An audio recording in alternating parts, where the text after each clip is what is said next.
Welcome to Capital One Bowl Mania. Welcome to the Mitsubishi Motors Las Vegas Bowl as part of Capital One Bowl Mania. And we welcome you to Las Vegas. Boise State playing in this game for the 5th time. They've never lost. One of their previous victims, Washington. And one more opportunity for Chris Petersen to run out of the tunnel with his Huskies, retiring after 6 tremendous seasons. And his opponent, his old team in Boise State, and his old protege in Bryan Harsin, as the Huskies take the field here at Sam Boyd Stadium, looking to make some memories in a game that has produced so many in years past. And welcome to Las Vegas, Nevada. We've got action for you. The Washington Huskies are hoping to rock Boise State's world. Final game in Washington for Chris Petersen against his old school, Boise State. This is a big bowl game. Boise State and Washington, one of the best places to play. It's a combination between a funeral and a wedding, but it's more of a wedding. I think it's time to let go. Steven Jackson, he's the real deal. Jackson into the clear. Touchdown, Marshawn Lynch. What an effort. It's no good. And the Cougars celebrate another Las Vegas Bowl win. Off to the right, curls in. The Broncos win this bowl for the 3rd consecutive year. The Las Vegas Bowl's home away from home. The fellas from the blue. You force your will on your opponent today. It is game time. I think it's time to let go. And as you can see, Chris Petersen has hoisted this trophy as a member of the Broncos in years past. Here comes Boise State, set to take on Washington, and we are set for action here in Las Vegas. Should be a good one. Hi again, everyone. Bob Wischusen. Happy to be along Kirk Herbstreit tonight here in Las Vegas. Molly McGrath will join us from down on the field in just a moment. These are 2 fan bases and 2 teams that are amped up for this game. You can take, I think, maybe the head coaching drama out of it. We'll talk about that. But when you were down on the field and got a sense from the 2 teams, what was the vibe? Yeah, I think anytime you get a pre-Christmas bowl game, the narrative sometimes for fans is, are they motivated? Are they excited? Is it going to be competitive?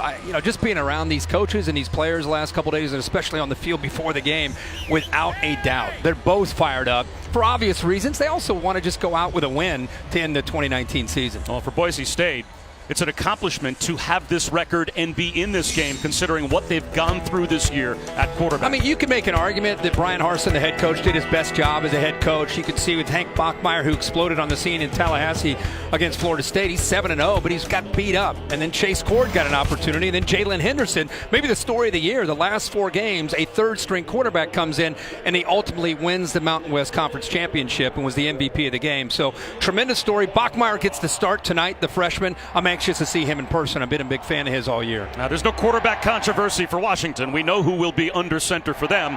It's Jacob Eason. I guess the question is, will this be his last game under center? Because he has a decision to make. Yeah, he's a monster. He's got a big arm. I personally think he needs to come back and play another year of college football. If you've watched him play this year, there are moments where you say, wow, this guy has it. But there are also moments where he was inconsistent with his decision making. It's not just about his physicality. It's about his mind and continuing to get reps, learning how to read coverage. He'll have his hands full tonight against a Boise State team that's undersized defensively, but really likes to come after quarterbacks and apply a lot of pressure. And can he get one more win for his head coach, Chris Petersen, against his old team in Boise State? We'll be back after this message and a word from our ABC stations.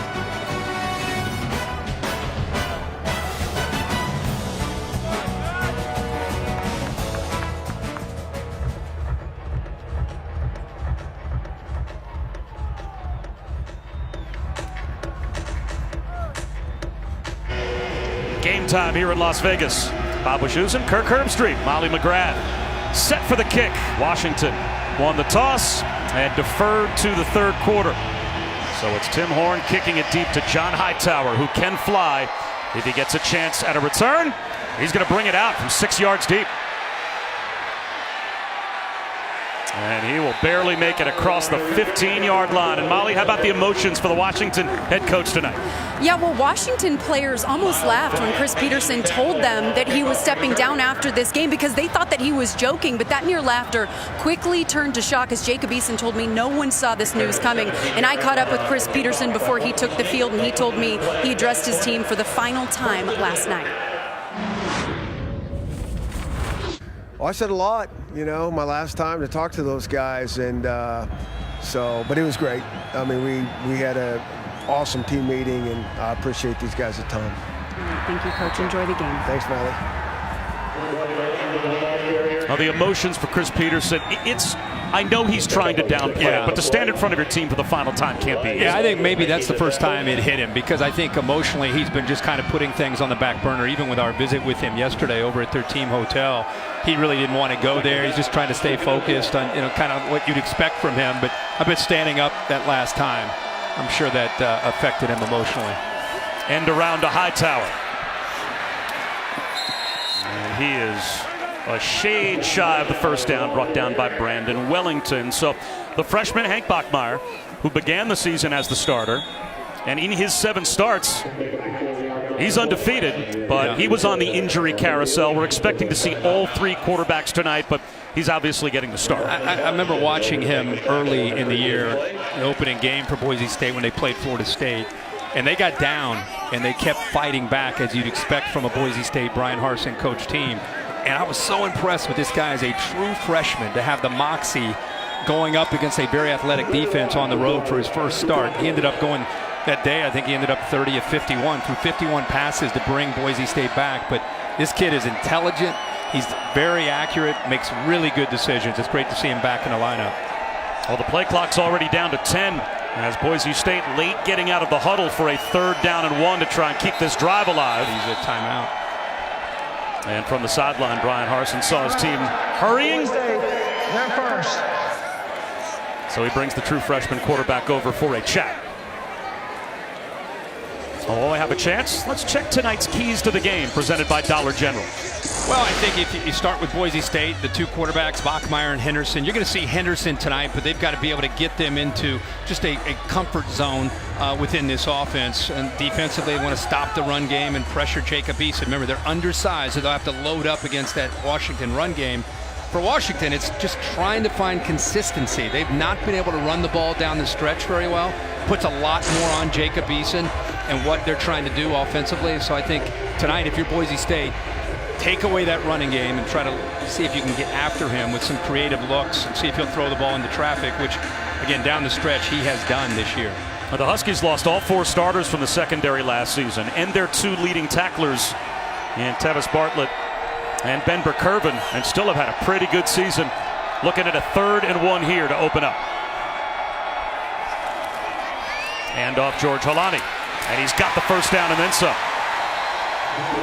Well, they'll use that jet sweep look on almost every snap, and they threaten you with it, and they'll hand that off. You can see how it holds the edge of the defense, and ultimately McDuffie, the freshman, 22, makes the tackle, but he had to respect that jet sweep.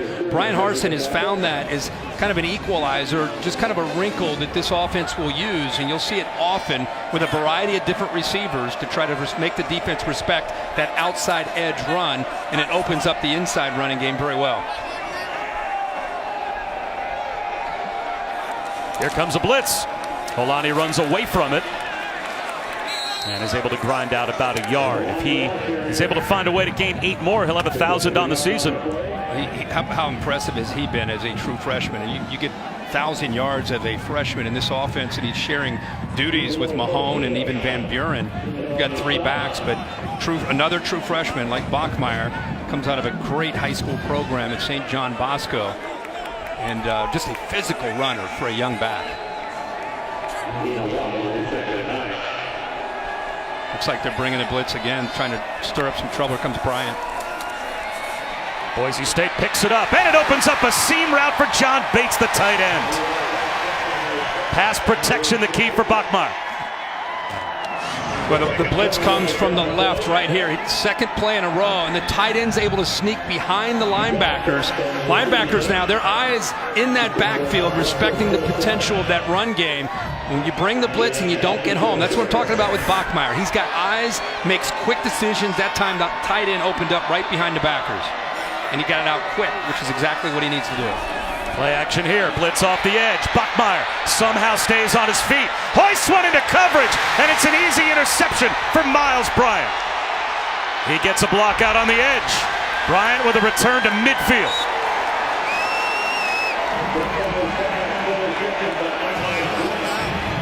You know, that time Bachmeier showing you some of his youth. You know, he hasn't done much of this at all this year. Shakes off the potential sack, and then as he gathers himself, he doesn't have anybody open. They've got two receivers downfield. Once you get off of this, just throw it away. Instead, he just throws it up, of all places, down the middle of the field, and the safety sitting there waiting for the interception.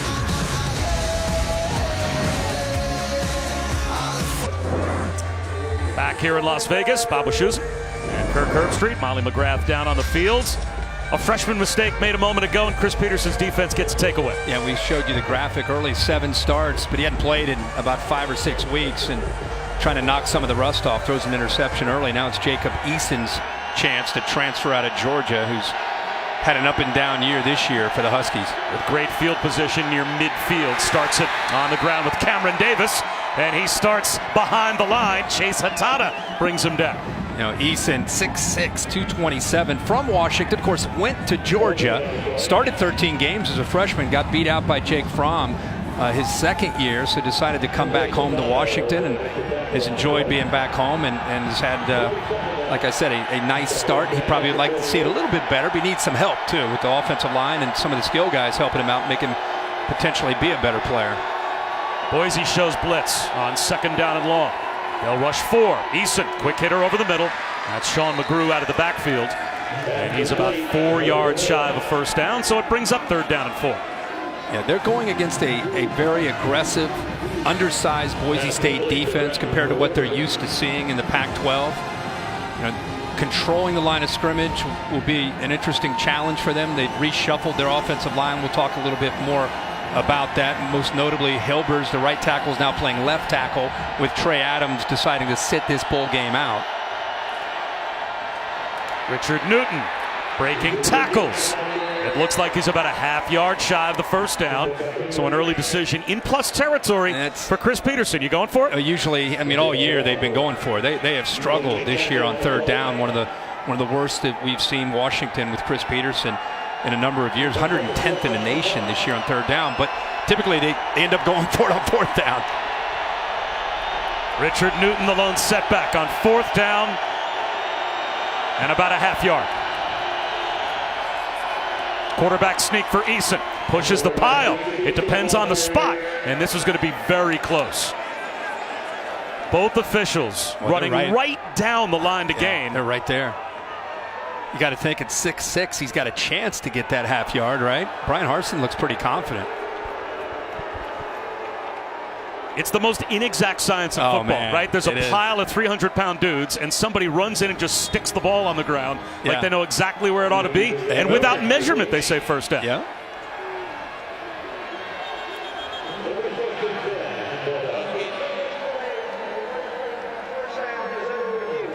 And now they're going to go to replay to see if they put an accurate spot on it. Chris Peterson said, I kind of liked how you guys moved quick there. Let's keep this thing going. After review, the ruling on the field of a first down is confirmed. Oh, that was quick. That was a world record. Yeah, I'm a fan of that. Yeah, you can see I mean, it's a pile of humans there, but you could see that initial surge looked like he got it. And even if you weren't sure, you can't see the football. Right, but I like they confirmed. And quickly. That might have been a new record for 2019 as we go out here in the bowl season. Savon Ahmed splits out wide to the left. Ball's coming out fast here. Empty backfield. Ahmed back shoulder right off his chest plate and out of bounds. Yeah, Eason is not a threat at all to run. He hasn't shown that. He's an athletic guy, but has not shown that ability this year. So when you see him go empty set and Ahmed moves out there as a receiver, and you're a defensive back, you know it's quick game. Ball is coming out fast. It's either a quick hitch or potentially trying to go by you, but the ball has to come out in less than 2 seconds.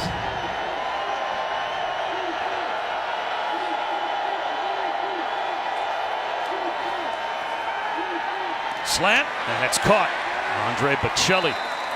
That looks to be good for a first down. Tripped up by Avery Williams. Good to see. We talked about one of the keys is Eason getting into a rhythm. And right now he is in sync against softer coverage from Boise State. Boise State respecting the speed of these receivers. Fuller on one side, Bocelli on the other. And they're playing a little softer. And because of that, a lot of these throws underneath. And you're seeing Eason throw in rhythm and accurately.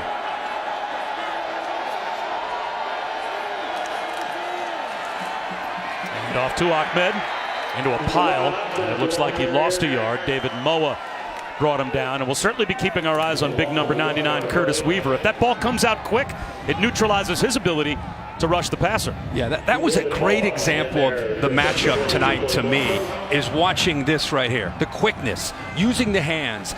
Washington has the advantage with 300-pounders. And Boise State's undersized, but boy, they play hard and they play quick and they move a lot using those hands. That was a great example of what they're trying to do. Eason off play action. Long throw outside the numbers. What a catch is made by Cade Otton with one hand to pull it in. He picks beautiful. up 7. Yeah, we were just talking about him at the break with Hunter Bryant down, that Otton is more than capable of making plays. Watch quarterback, by the way, get hit hard after he threw that football. Outstanding hands by Cade Otton. The big right hand goes up to slow that ball down, and he's able to come up with it. Give him a chance here on 3rd down. Eason took a shot that time from Moa. 9th play of the drive, 3rd down and 4.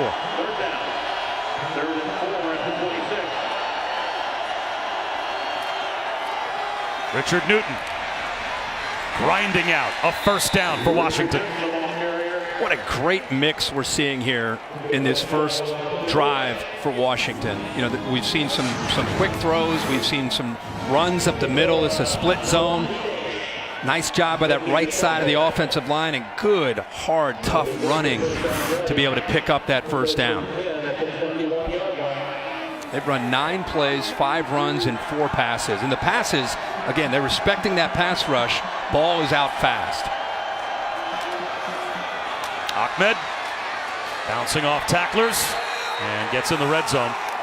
Riley Wimpy brings him down after a gain of about 3. And speaking of all the different personnel packages, we've already seen 5 running backs on the field at some point for Washington on this opening drive. And you're doing a good job of staying up with them.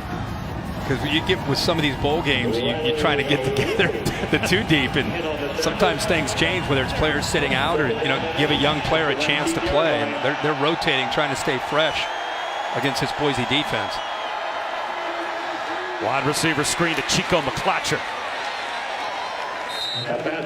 Gets close to the 17, maybe the 16-yard line before Benton Wickersham brings him down. So it's another 3rd down on this first drive for the Huskies. Yeah, again, staying with that theme of inside run with quick throws to the edge. Boise State now in the red zone, noticing the coverage is much tighter than it was in the middle of the field. Therefore, there's not a lot of yards after the catch right now for the receivers. They're going to have to either use crossers or try to get behind them by using kind of a rub route against this tight coverage.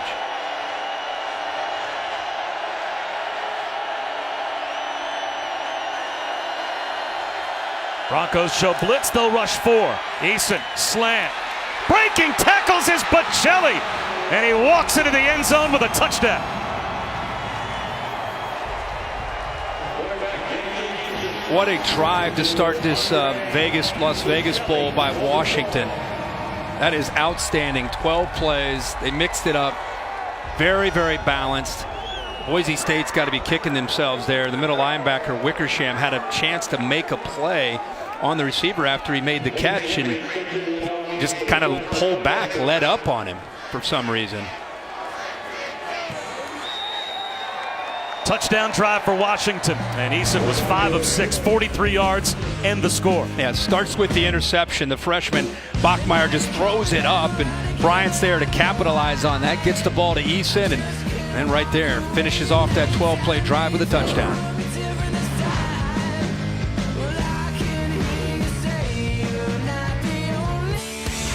The Mitsubishi Motors Las Vegas Bowl on ABC is brought to you by the carefully curated lineup of crossovers from Mitsubishi Motors. In part by Las Vegas. The NFL Draft comes to Las Vegas in April 2020. And Capital One, what's in your wallet? As if downtown Las Vegas isn't crazy already. The marching bands, the cheerleaders, the mascots for both Boise State and Washington held a big pep rally downtown last night. And Jacob Eason looked sharp, Kirk, on that opening drive, a 7-0 lead for the Huskies. Yeah, really in command there in the opening drive, 5 of 6, 43 yards. And we talked about during that opening drive, just getting the ball out, very decisive, making quick decisions. Hightower from the 1. Out to about the 19-yard line, and missed tackles the story on that touchdown as well. Yeah, it's every coach's nightmare when you get into a bowl game. You look at the middle linebacker, Wickersham, right there. I mean, you want to leverage the football, right? They're right there. They have 3 guys, and they just pull back, and he's got the speed to make him pay for that. He catches the ball just maybe a yard short of the first down, but nobody hits him. Nobody's able to dislodge the ball or even wrap him up, and he's able to take advantage of that and go into the end zone. Quarterback change already for Boise State as Jalen Henderson is getting a chance to play with Holani in the pistol. Little zone read, Henderson on a keeper. Thrown down behind the line. Well read by Elijah Molden.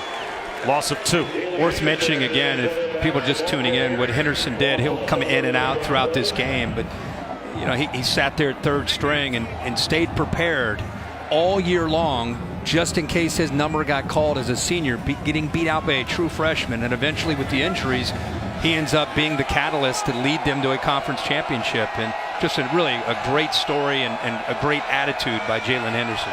He had 13 career pass attempts before this year, and then goes out and wins the last 4 games and is the offensive MVP of the championship game. Pretty cool. Although he's got his team behind the chains here, so it's back to Bachmeier. Here comes the blitz. He doesn't see it. Somehow is able to squeeze one out to Matt Pistone, and he's not going anywhere. Hard-hitting start with Keith Taylor coming off the edge on a corner blitz. Yeah, Bob, they're bringing blitzes. They've been bringing Bryant. This time it's Taylor. They're kind of hiding them, and I don't think Bachmeier feels this at all. In fact, not only Bachmeier, but the backs too. Nobody picks him up. You see a late movement there by Van Buren. Boise State fortunate just to get that ball out, even though they didn't pick up many yards. Right now, the young freshman has not played since week 7. He's got to get his eyes on that secondary because they're coming after him. This time a 4-man rush. Off his back foot, Bachmeier hoists one to the sideline over the head of Octavius Evans, so it's a 3 and out for the Broncos. Bob, I know you do work on Sundays in the NFL. Watch this rush by Joe Tryon over the right tackle. What a push here. Just pushes his way into the backfield. Sometimes you use twitch and speed. Other times you just push a tackle right back into the quarterback's face. That was impressive by 9. He's 6'5", 262 pounds. Second team all Pac-12 was Joe Tryon. Aaron Fuller back to return the kick that takes a slight Boise hop, and his touchdown at the Washington 46. Great field position for Jacob Eason of the Huskies when we come back.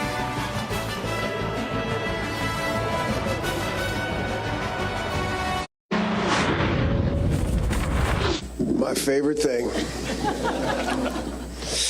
This is interesting. It's like a combination between a funeral and a wedding, but it's more of a wedding. And I felt very strongly that this is the right time for me personally to make a change. But if I could script it this way, where one of our guys and Jimmy to take over, it couldn't be better. Because I have no doubt that this program is going to continue to grow. It's going to take the next step, and we'll be back to winning Pac-12 championships. Well, when Chris Peterson passed the torch to Jimmy Lake on December 2nd after only 6 years at 55 years old on the sideline for Washington, it certainly sent shockwaves through college football. And speaking of shockwaves, on that slant, Terrell Bynum took a headshot. So a flag comes out. We'll have to check the marker. Looked like Nawahine, the big hitting safety, came up, and we'll have to take a peek to see if he got up as a defenseless player, maybe up above the shoulder. He's a personal foul, targeting. Yeah. Defense number 10. The play is under review. All right, so Nawahine may be lost for the rest of the night for Boise State. Let's take another look. Yeah, one of the great leaders. Remember, they threw a lot of those quick slants, a lot of quick throws on that first drive, and this is their response to that. They cheated him down. He's trying to dislodge that football, and let's see, as a defenseless player, it's not just helmet to helmet. It's contact, forcible contact to the head, whether you're using your shoulder pad or a forearm or whatever you're using. Look, I think they're gonna end up taking him off the field. I think you're right.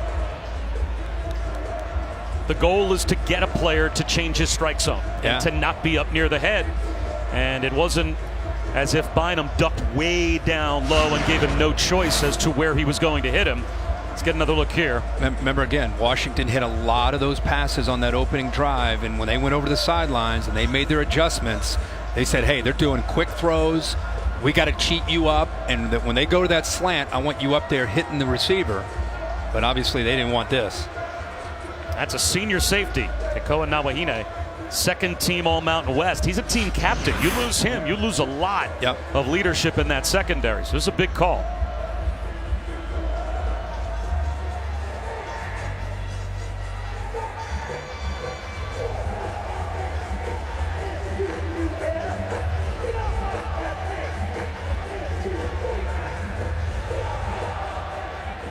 After review, there is no foul for targeting. That's good for Nawahine. He stays in the game. Yeah. When they review those, because we looked at it and thought, I mean, defenseless player, forcible collision there, right near the above the shoulder pad area. It's such a fine line, frame by frame, of what they're looking at. But they saw enough that they felt to take it off the board. Well, that launch, that indicator, and the change this year as well is replay has to confirm targeting. They have to see all the indicators to leave the call in. Eason scrambling forward, and it's going to be third down again for Washington. They anticipated the pass, did a good job with the pass rush. They can get after the quarterback off the edge. Curtis Weaver, one of the top pass rushers you'll see not only in the Mountain West but in the country. Look what he's done, 34 career sacks in his career, and that's just in 3 years.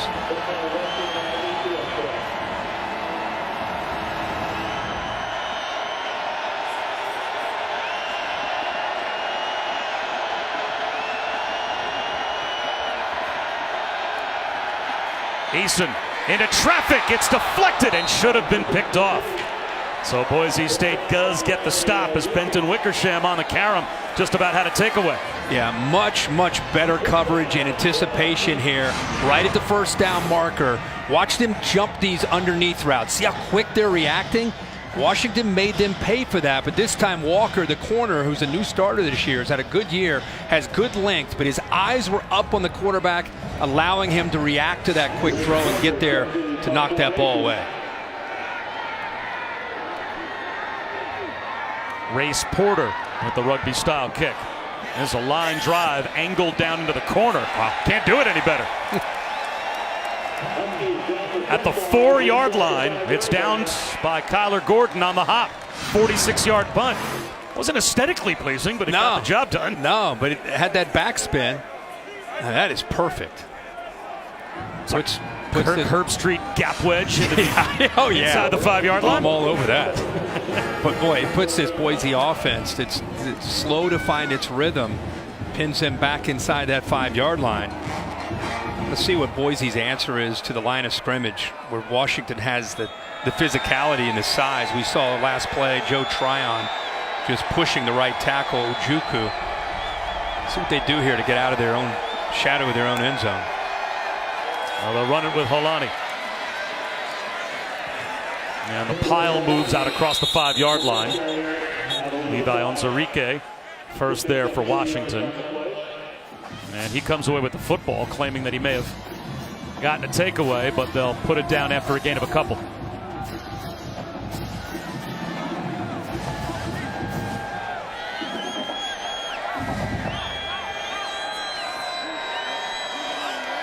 Second down and 7, 2 minutes to go in the first quarter.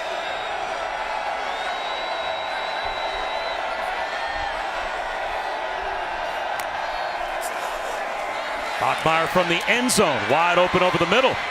That's Garrett Collingham, the tight end.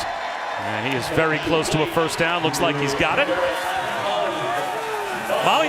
Bob, Broncos senior wide receiver Killian Butler came onto the sideline out of his uniform with the wrap on his left leg. He had tears streaming down his face as he hugged every single teammate one by one. Now Boise State doesn't give injury information, but he is out of uniform, Bob. That's an injury that he suffered on the opening possession. Rifle shot nearly picked off. Khalil Shakir, the intended receiver, and Keith Taylor almost picked off Bachmeier. Taylor has great length for a corner. He's 6'3", 109. Oh, yeah. Boy, people talk about bowl games, whether they matter or they don't matter. How about a senior letting his emotion show the fact he can't play with his brothers, can't go out one last time and do it. He's from Dallas. Lost his mom to breast cancer in April, lost his dad to a sudden heart attack back in 2017, and now he loses a chance to play in the bowl game as a fifth-year senior. Hightower climbs the ladder and pulls it in out to the 25-yard line for a first down. Oh, you really feel for a kid right now, and you can see that his teammates are rallying around him as best they can as well. Yeah, absolutely. He's been through so much, and then to have one last chance to go out and play with his teammates, his family. This is a big part of his family now, and it's taken away from him. Great throw there on that last throw by Bachmeier to get that up and over the linebacker, dropped in coverage.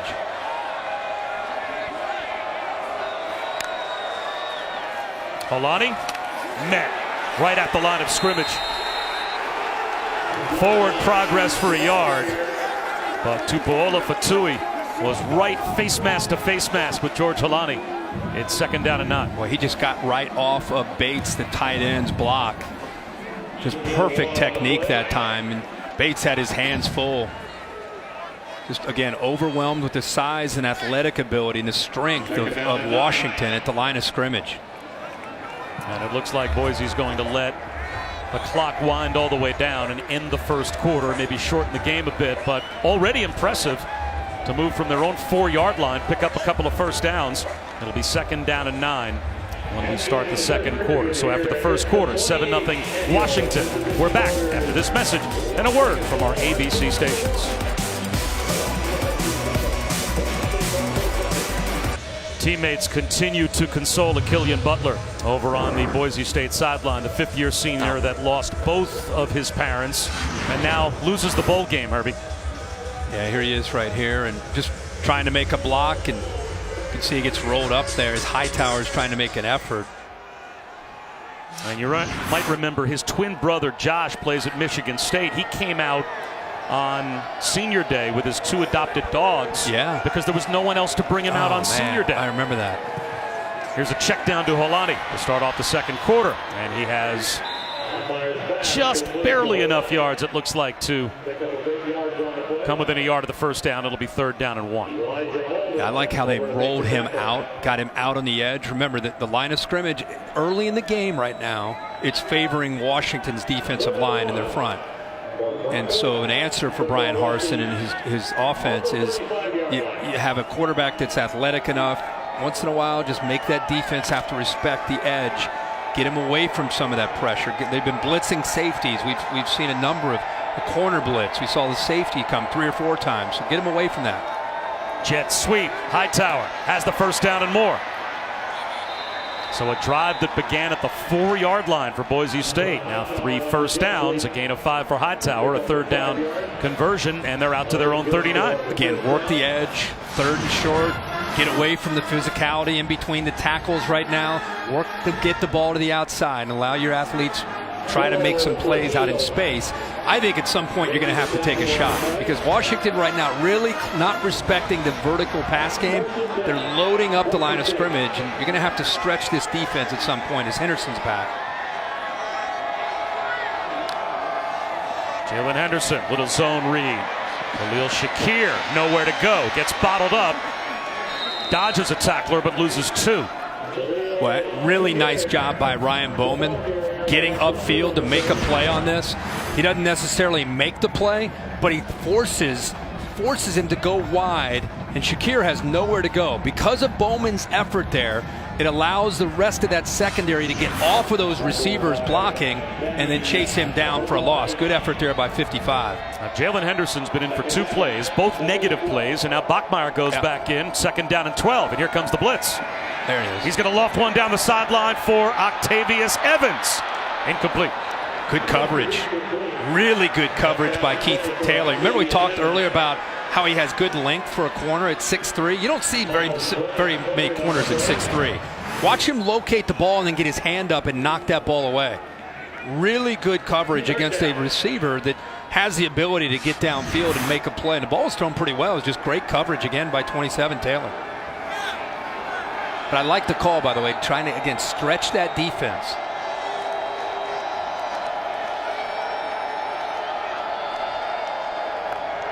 Huskies bring a 3rd down blitz. Bachmeier slings one to the sideline, incomplete. He was hit again. Drilled by Ulafashio on the blitz and threw off his back foot once again. And that's called affecting the quarterback. You'll hear defensive coordinators all over college football talk about it's not always about blitzes. It's about being able to bring pressure here, and then they bring Bryant late, and Boise State just can't account for him. So Bachmeier senses that. He feels that, and therefore he has to throw the ball before he's ready with good coverage downfield. Lethal combination there for Jimmy Lake and that defense.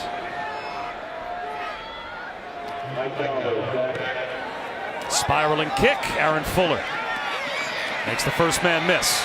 Now gets bottled up and gets out to about his own 26-yard line. Still a pretty good job of flipping field position for Boise State, considering they started at their own 4. Everybody, I hope you're enjoying the Mitsubishi Motors Las Vegas Bowl. I wanted to remind you, coming up on January 18th, Conor McGregor is back, and he's fighting Cowboy Cerrone in the main event of UFC 246 right here in Las Vegas on ESPN Plus pay-per-view. Dana White yesterday talked about this fight. Herbie, I think there might be some mild interest. Conor McGregor returning to the octagon.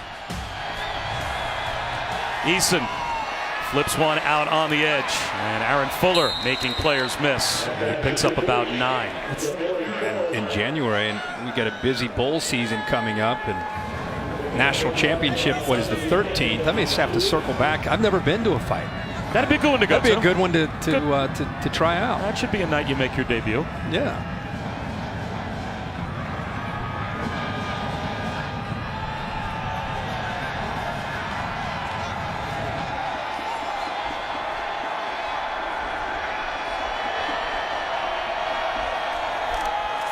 Play action. Eason under some pressure and throws it away, so it will be 3rd down and 2. And max protect there. Nobody open. 2 receivers downfield. Good coverage by Boise State. And everybody's sitting back deep. Nowhere for Eason to go. He does a smart thing just to get rid of it. By far the worst field position to begin a drive for Washington. They started twice near midfield and got 1 touchdown out of it. Now Boise State with a chance to get a stop and maybe take back field position themselves. Wildcat snap, and it is good for a 1st down as Richard Newton moves the chains. Nice live legs. Remember, they're rotating a lot of different backs. Bob, you referred to that earlier. Ahmed is really their primary back, but with a direct snap there, Newton showing you that picks up just enough blocks there, but 3rd and short, everybody expecting him to keep it, still able to pick up the 1st down.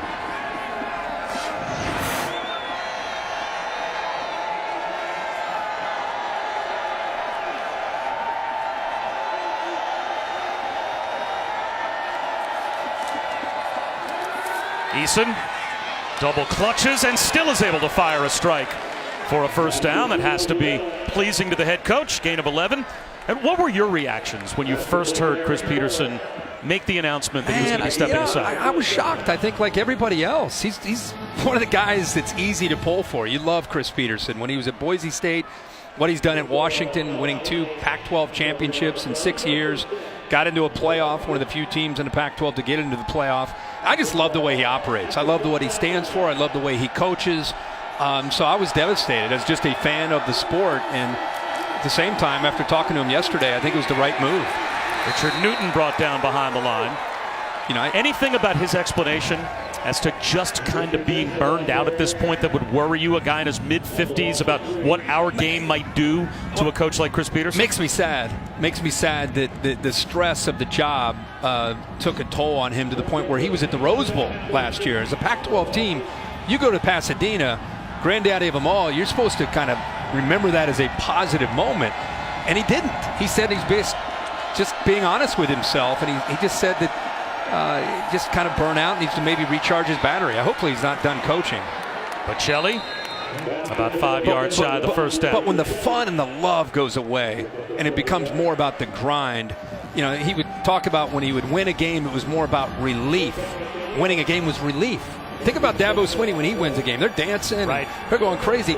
For Chris Peterson, it was relief, and it was anguish when he would lose a game. Big third down here.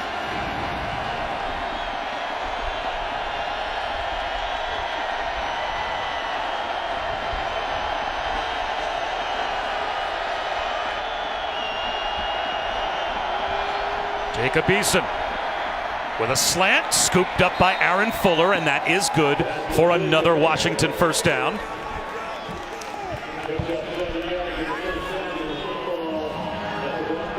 Nice soft coverage there over the slot.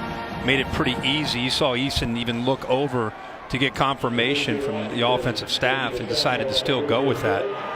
On third down, they pick up another first down. That's been an area that's been a problem for them. They're 4-6 tonight so far on third down.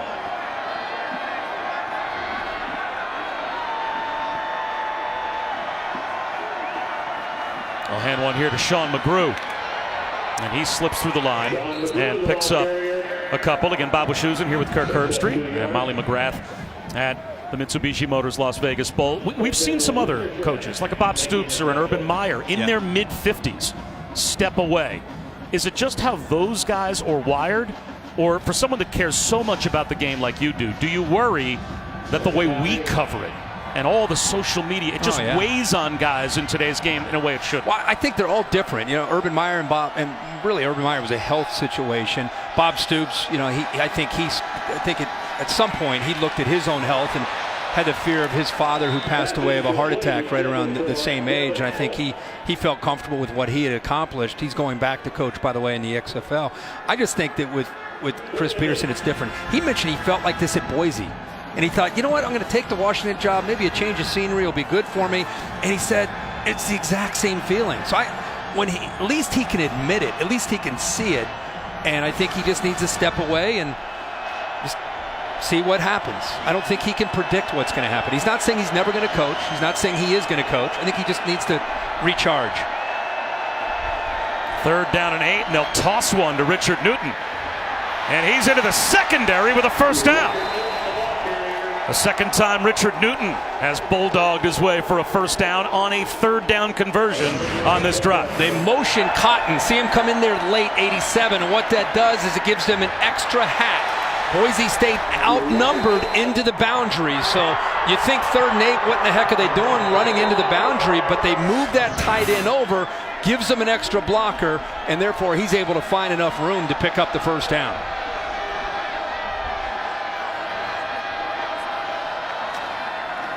End around flip. It's Fuller. Check that. It's McClatcher. And he's down inside the 15, inside the 10. First and goal at the 8 as Chico McClatcher picks up 18. You know, for an offense that has lacked continuity and consistency in the 2019 season, they are looking great in their preparation for this bowl game. They're really good mix of formations, attacking the outside here with the almost like a receiver counter where they're pulling the right side, the right guard, and the right tackle. Just one step ahead of Boise State as Boise State tries to respond to how Washington is attacking them. Eason, incomplete. In and out of the hands of Terrell Bynum. So the 13th play of this drive will be 2nd down and goal from the 8. You know, Bob, you look at Washington's year at 7-5, you think, down year for the Huskies out in the Pac-12, yet 4 of their 5 losses by 6 points or less. And they lost to Stanford by 10, who was just a down year. It's just a very, very, you're talking about a possession here or a possession there.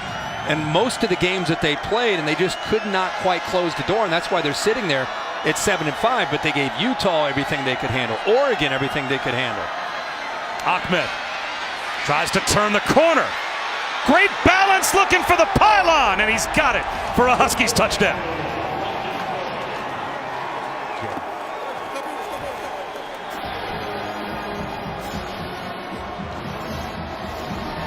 Yeah, I love this formation where they use condensed formation. They bring Bynum in, and then you're going to get the tight end Cotton to kind of lead the way. This is the furthest defender to the edge, and he picks up. Cotton does a good job of getting just enough of him, and with how explosive you can get to the edge with Ahmed, Boise State just out of position because of the formation that Washington uses there. Twice late in that drive, the formations opened up the plays for the touchdowns, and this is another great example. Washington, if you're a Washington fan watching this, you're probably thinking, where's this been all year? This looks great.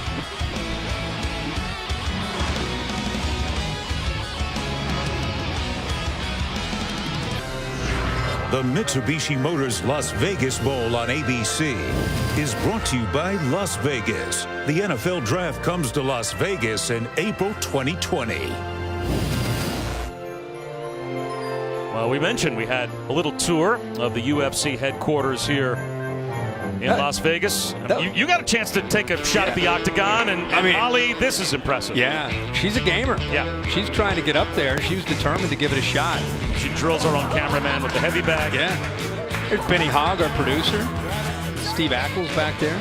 Benny and Steve are listening in right now. Did we not save the footage of when I went up the rope and rang the bell at the top? I'm just upset I wasn't wearing appropriate clothing to really show off my talents.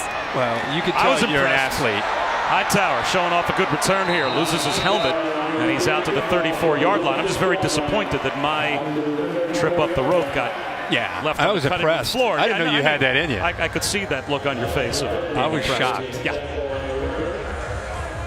Now, Molly, how about the defense and what we need to see? Well, Jimmy Lake just told his defense, keep the pressure up. Their quarterback is panicking and taking bad shots, and he's harping aggression and physicality. And Lake told me before the game he has never wanted to win the game this bad because he wants to send Chris Peterson off with the win, and he told me he wants to see him carried off the field after this one. Wow, that's cool.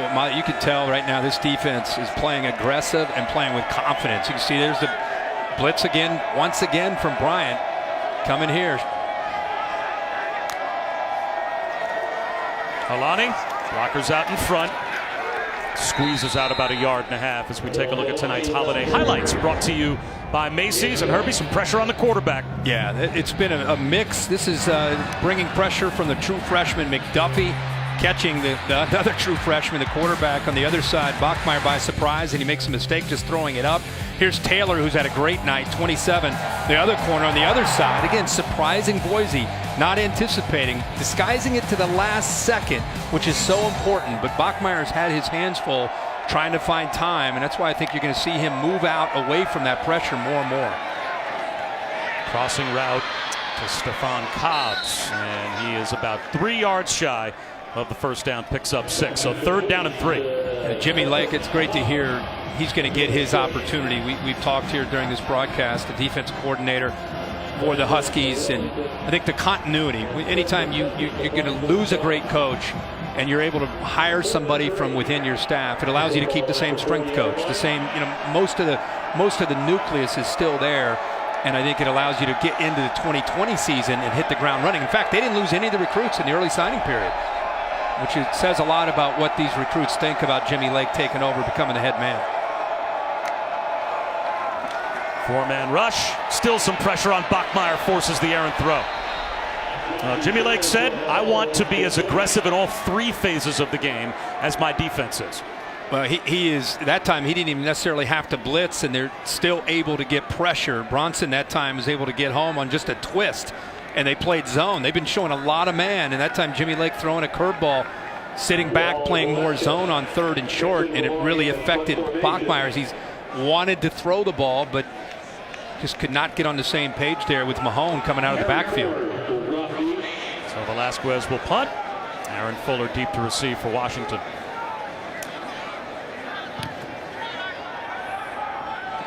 Fuller inside the 20. Thrown down. Nice play by Daniel Cantrell on special teams. 14-0 Washington here in Las Vegas.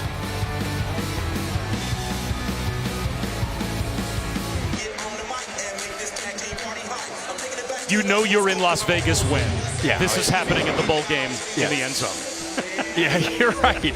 Every break, you get that, and then you get that look in the spirit there. Let's take a look at our Mitsubishi Motors drive recap, and Washington has controlled the line of scrimmage. Yeah, they're able to continue to pick up first downs on 3rd down. They're 5 of 7, which is remarkable.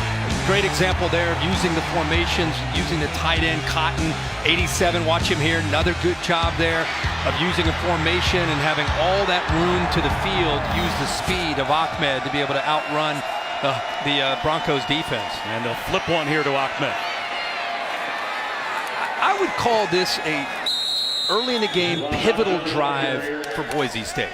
You know, as this hole gets deeper, they don't have an offense equipped with the way they're playing against the talent of Washington to come back from a 21-point deficit. Great coach, Brian Harsin, one of my favorites in the country, but he's got his hands full tonight against a very motivated Washington team, and last thing they want to do is go down 21. Saban Ahmed shaken up on that last carry. By the way, you saw that one snap that Boise State has had in plus territory. The only snap they've had was the pick thrown by Bachmeier. So that's it. They've been across the 50-yard line for one play, and it was a turnover. Washington also won the toss and deferred. So they're going to end potentially the first half with the football. They're going to start the second half with the football. So even more I think you're important. right. I think it makes this drive defensively for the Broncos even more important. Just to try and get the ball back and see if he can maybe just kick a field goal before halftime. Exactly. That's something going your way. And Ahmed slow to come off the field. So that's the lead back for Washington, although they've gone 5 deep at tailback already here in the first half.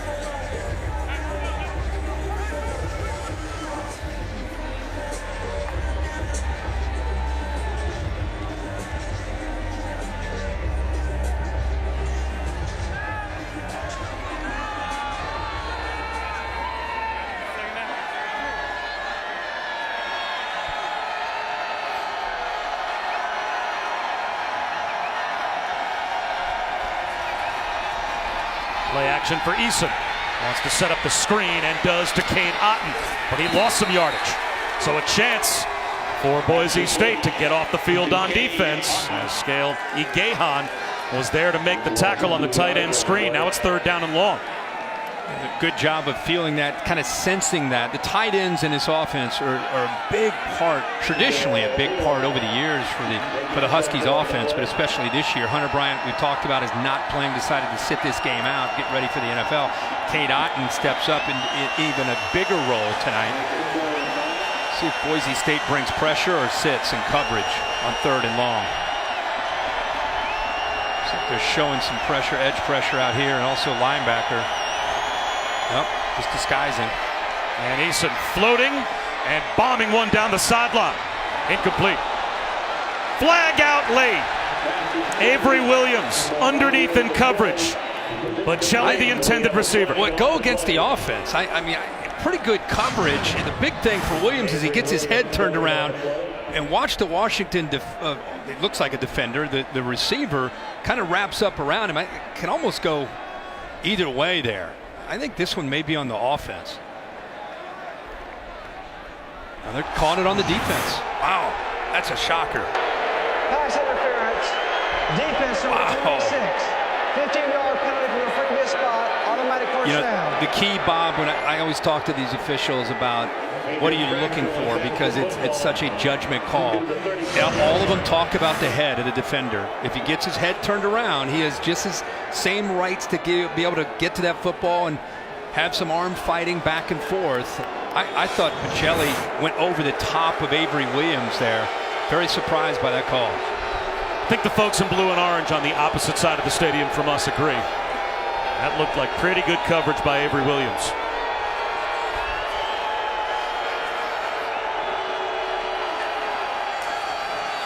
Sean McGrew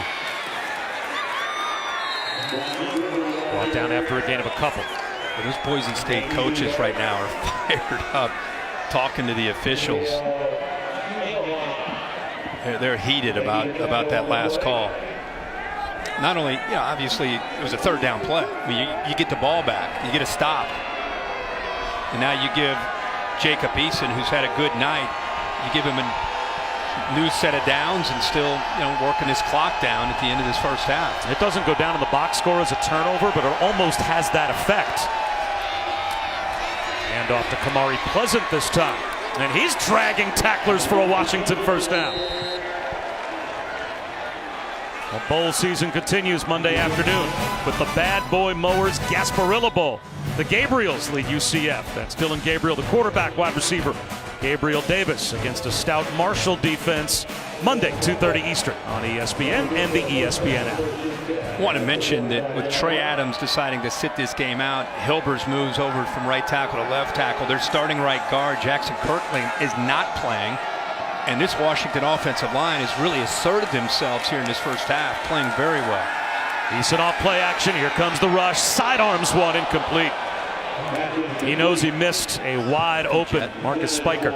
I thought it was interesting how he was moving to his left. He felt a little bit of pressure coming from his right, but that momentum, watch him move, his momentum actually takes the ball to the left. You know, I think because of the way he was moving, Weaver was pressuring him from his right. And I understand that that's great awareness, pocket awareness to feel that. But I think he used so much momentum that it affected the accuracy of that throw.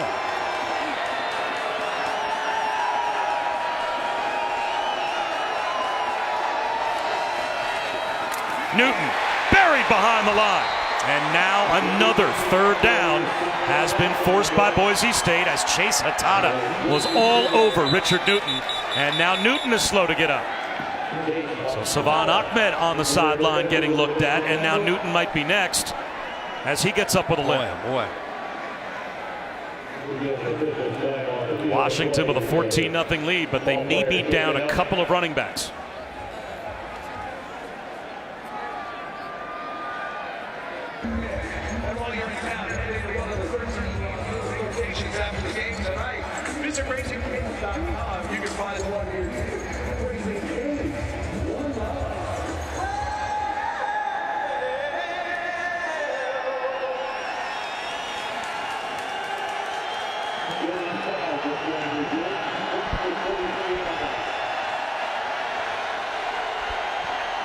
And Kevin, we're back with a big third down, 3rd and 12 for Washington as Boise State's trying to get the ball back before halftime.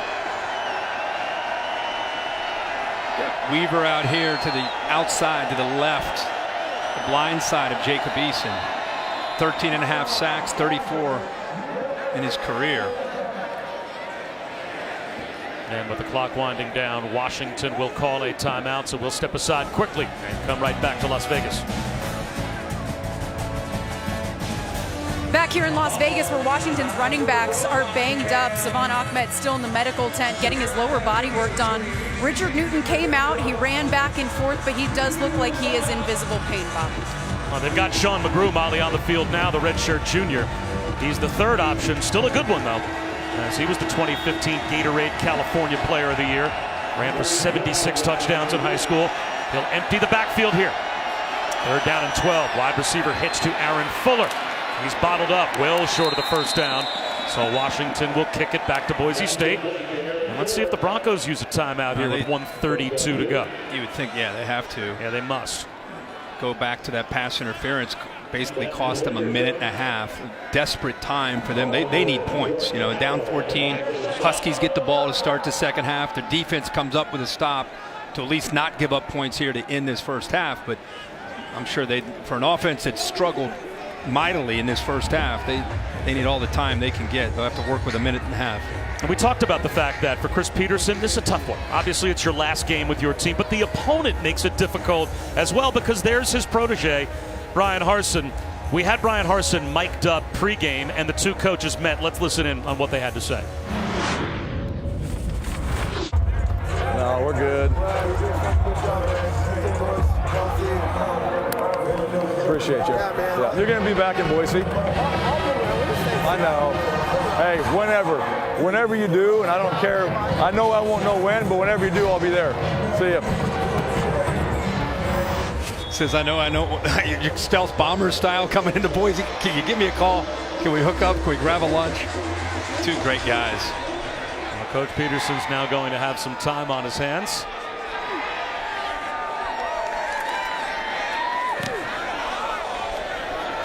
Shakir watches that punt hop, and it takes a perfect Huskies roll to the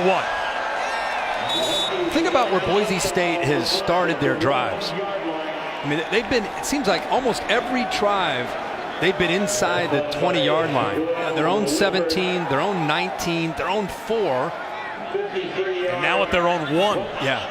So 4 out of 5 drives they have started inside their own 20-yard line. Yeah. And this is the second time they're going to start inside their own 5. And you know, so much for thinking about, hey, let's try to get some points. Now you're just thinking about Washington still has 2 timeouts. Now they're just trying to get out of giving the ball back to Washington. How would you balance your play calling here with that? I think you got to be careful. I mean, you might take a chance on 1st and 10, just kind of see how that play goes. There's a quick out. And a nice sidestep, almost losing the football with Shakir. But he is brought down inbounds, so unless they use their timeout, that's going to keep the clock rolling as he picks up about 6. Shakir is a guy that Brian Harsin feels could be a force, not just tonight, but a dominant player. He called him one of the best receivers on the entire West Coast. Bachmeier rolling in the end zone and dumps one off underneath. It's good for a first down to Halani, so that'll stop the clock for just a moment with 48 seconds to go in the half. Yeah, they're going to hold on to that one timeout if they're going to get aggressive here. Well, and now we've got another injured Husky. Adafuan Ulufashio is down. He's slow to get up. So the walk-on linebacker, who is a starter and is trying to offset the loss of Tevis Barlett and Ben Burkervin from last year. Easier said than done. Well, Christmas Eve, we will take you to paradise for the SoFi Hawaii Bowl in Honolulu.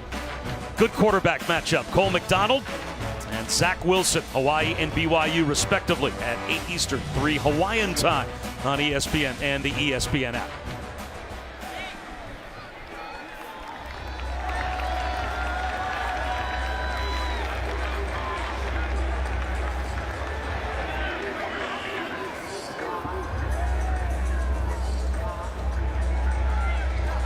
Ulufashio had 2 offers coming out of high school, Northern Arizona and Robert Morris, and ends up coming to Washington, becoming one of their starting linebackers as a walk-on. And Jimmy Lake telling us yesterday really helped solidify the defense once he started making plays at that linebacker spot. High throw off Alani's fingertips. So it'll be 2nd down and 10.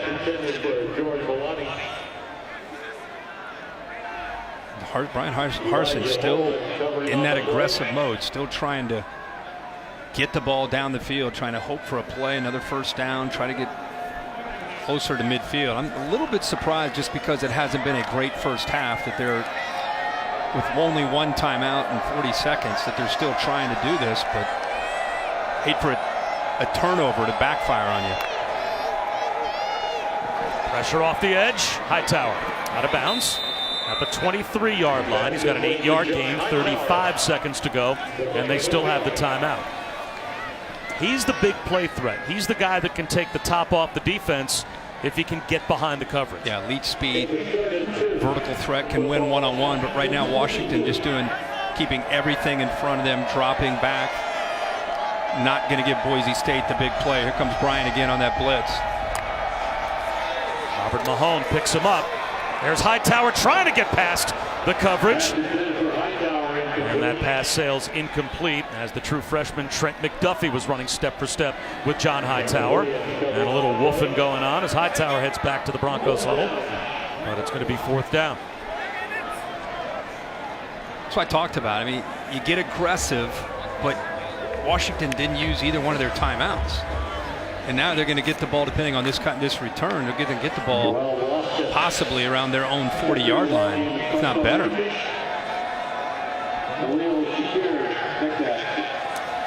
Velasquez gets it away.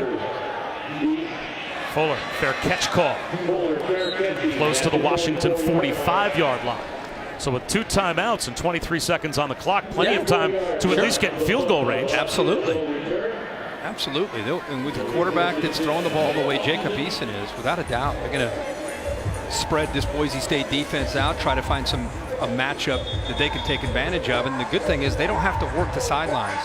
With those 2 timeouts, the entire field is open for Eason. Savon Ahmed still being looked at on the sideline for Washington as he's not been able to get back in the game. He's at least out of the injury tent, but Richard Newton is back on the field, so one of the 2 running backs returns for the Huskies. 3-man rush. Eason way high over the middle, and he's got Spiker down to the 30-yard line. Oh, did he rifle that one? Well, Wahine made the stop. That starts with the protection. Great job of giving him the time that he needs to be able to evaluate that left side of coverage. And the defense up front gets caught. Their eyes get caught up in the underneath routes, and it gave him a heck of a throwing window to make that throw. And you see the arm strength there as he threw that ball 25, 30 yards downfield on a rope. And that's Chase Hatada down for Boise State. He's been an impact player for the Broncos, so that's not who they're going to want to lose. That's a young man whose dad, Ian, was a Big Sky hurdling champion back in the 90s at Boise. So he grew up going to Boise State games, dreaming of being a Bronco. And here he is playing in a bowl game. He's got a couple of tackles for loss. Yeah. So we'll see if he can get back on the field. 3 tackles for loss, as a matter of fact. Yeah, it was a non-contact thing where he went down. A little bit of an unusual thing. Good to see him walking off. Jacob Eason is already locked in, communicating to the offensive line, making sure everybody's on the same page. 14 seconds remain. Eason well protected, finds a check down. That's McGrew. And they'll probably use one of their timeouts here. They'd have to. Down to 8 seconds to go in the half. So we have an opportunity to take a look at what's in store this postseason, brought to you by Macy's, and some good games on that list. Yeah, some really good games. You can go all the way around the list and find out reasons and excitement for why to watch these games. Michigan and Alabama, you just look at those 2 logos, and there's a lot of bragging rights on the line. The Rose Bowl, with the way Oregon finished their season in the Pac-12 championship against Paul Chryst and the Badgers. Interesting with Penn State going up against Memphis. Mike Norvell is no longer the head coach at Memphis. He's down in Tallahassee. So we'll see how that one goes. Penn State, some of their players still trying to figure out what they might be doing with their futures. KJ Hamler, most notably, whether he's going to come back or go on to the NFL. So 8 seconds to go in the half. Washington still has a timeout. They've got Kamari Pleasant into the left of Eason in the backfield. So a chance maybe to take a shot at the end zone or get a little bit closer for a field goal. And now a timeout will be called defensively by Boise State. So they are now out of timeouts. Timeout, Boise State. Their second.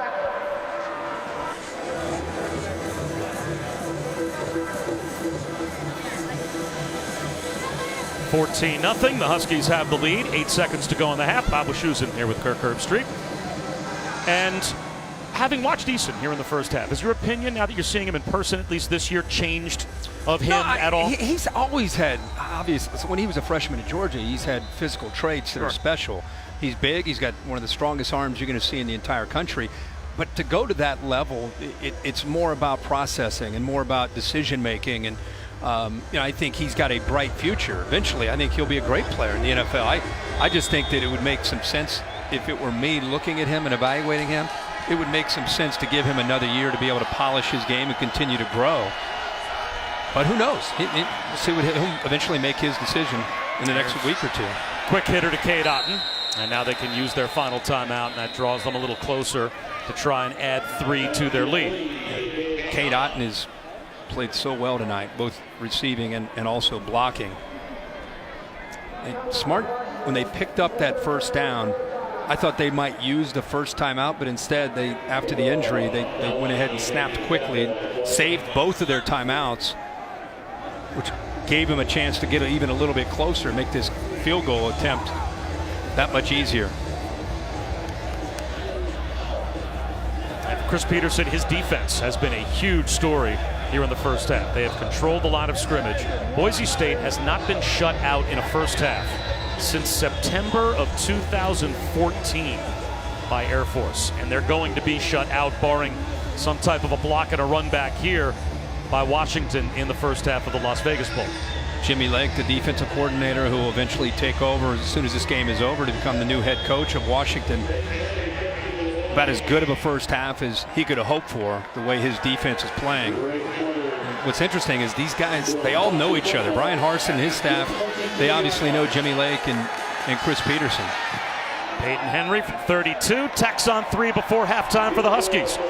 And a very impressive first half for Washington. In the finale for Chris Peterson, 17-0. They've got the lead. Boise State has owned the Las Vegas Bowl until tonight. They'd only trailed for 10 minutes and 10 seconds total in their previous 4 wins, and they've trailed for most of tonight's first half. Let's head down to Molly as she is standing by with Coach Peterson. Coach, what is your defense doing to keep them uncomfortable? Yeah, we're tackling well for 1, getting a little pressure on the passer for 2, and those are usually decent combinations. You guys are firing in all phases of the game. What's the difference with your team tonight? Well, we'd still like to run the ball a little better. I think if we can do that, it's going to help everything else out. But they're playing hard. It's a good team we're playing. 2 halves to go. All right, thank you, Coach. Thank you. Bob. Molly, it was 2 long touchdown drives, at least in terms of plays for Washington. Their first touchdown drive was a 12-play scoring drive, and it was Andre Bocelli that found the end zone. Saban Ahmed did the trick as well. Kevin Nagani, Jonathan Vilma, Mark Sanchez standing by with our halftime report after these messages.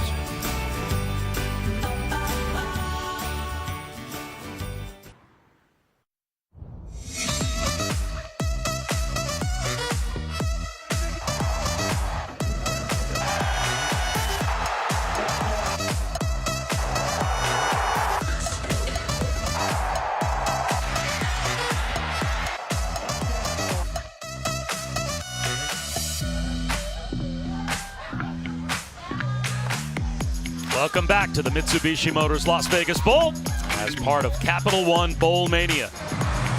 Just about set for the start of the second half. It was a dominant performance in the first half by Washington. And they have the 17-0 lead over Boise State. Bob Wischusen here with Kirk Herbstreit. Molly McGrath will join us from down on the field in a moment. All right, the obvious question. What button do you push if you're Brian Harsin to try to get back in the game? Well, the first thing, they have a track record this year of playing better in second halves, making in-game adjustments at halftime, and gives you confidence that you've been there before and done it. This is a much taller mountain to climb against this Washington team that's been motivated and playing well. Your defense is going to take the field first, and you got a Jacob Eason offense right now that's in rhythm, and you got to get them out of rhythm by attacking more and trying to take away the run game and those quick throws.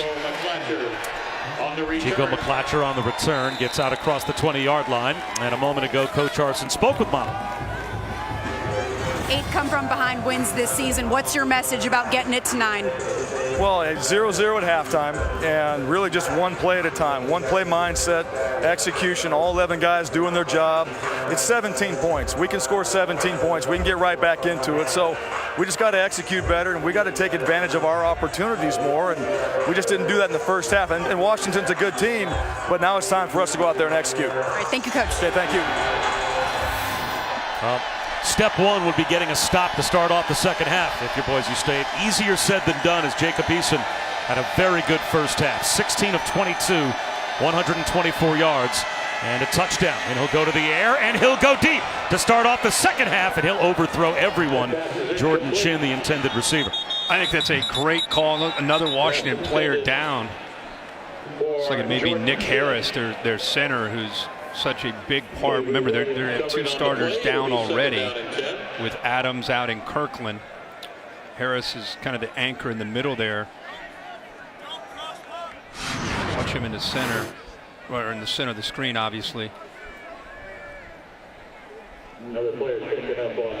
Boise State brings a blitz. He tries to help out on it, and it's like the blitz there of Wimpy may have affected him. He's actually up and walking off, which is a great sign.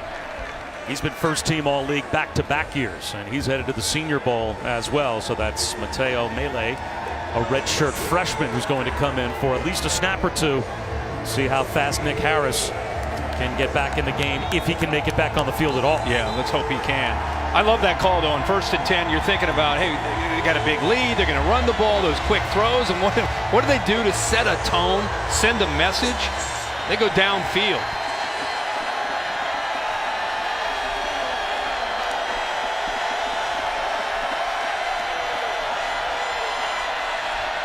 Kamari Pleasant on 2nd down and 10. You know, when you're down 17, you get into the second half, and Molly just talked to Brian Harsin about having comeback wins this year, so they know what it takes. The big thing to me against this offense is they got to sell out against the run, and they got to tighten up coverage and take away, especially in a situation like this where he's hurt them on those quick slants and those underneath routes. 3-man rush on 3rd down, and the pressure gets home on Eason, and he is down. It's Chase Hatada, his 4th tackle for loss and his 1st sack of the night. You know, we came into this game thinking about Weaver, but it's been Hatada. You'll see the far left here. Eason locks in on his receiver. They kind of disguise, and then look down that left sideline. Stride for stride, in phase, great coverage downfield, and Reed was there, and I think Eason, even though it would have been a low percentage throw, 50-50 ball, he decides to hang on that too long, and Hatada eventually got there. So Joel Whitford will punt. Avery Williams, very dangerous return man if he gets a chance. He backtracks. And a fair catch all the way back to his own 31-yard line. It's a 44-yard punt, and no chance for a return as we take a look at our Pacific Life game summary. Now, the Washington defense has had a great night. We've talked a lot about Eason and the offense, but the defense has really been the story. Boise State not even 100 yards in the first half. They've done a good job of mixing up their looks, getting the ball back to Jacob Eason. 12-play drive, 13-play drive, been very methodical, very effective, very efficient. Really good job of mixing up their formations and personnel groupings, and the play calling has just really kept Boise, at least in that first half, one step behind throughout that first half. Broncos start with a run to Halani, and his best of the night.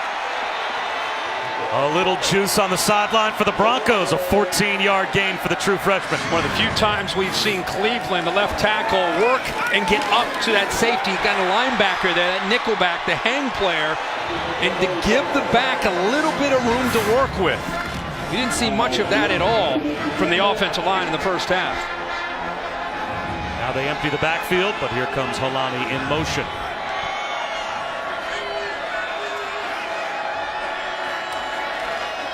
They'll run it with him again. And he gets a couple of yards. If they can't establish a run game, are they going to have a chance to move the ball through the air? You see those 2 deep safeties for Washington sitting back in the middle of the field, and they're still stopping the run. Yeah, that's their bread and butter. I mean, they want to establish a run to set up their play action. And the way Bachmeier's been playing and the way the offensive line has not protected him, they've got to be able to get enough from their running game to set other aspects up of this offense. Backwards pass to Shakir. That's a live ball. And he's going to lose some yards.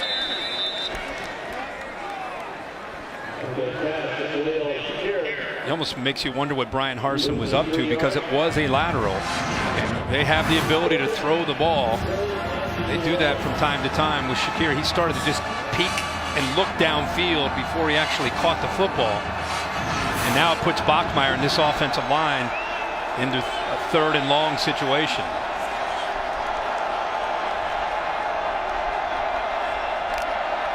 Washington will blitz again. Bachmeier off his back foot again. Right at the first down line to gain to Shakir. And he's got it. 3rd down and 11, and he gets 12. Good job by the freshman Holani picking up the blitz.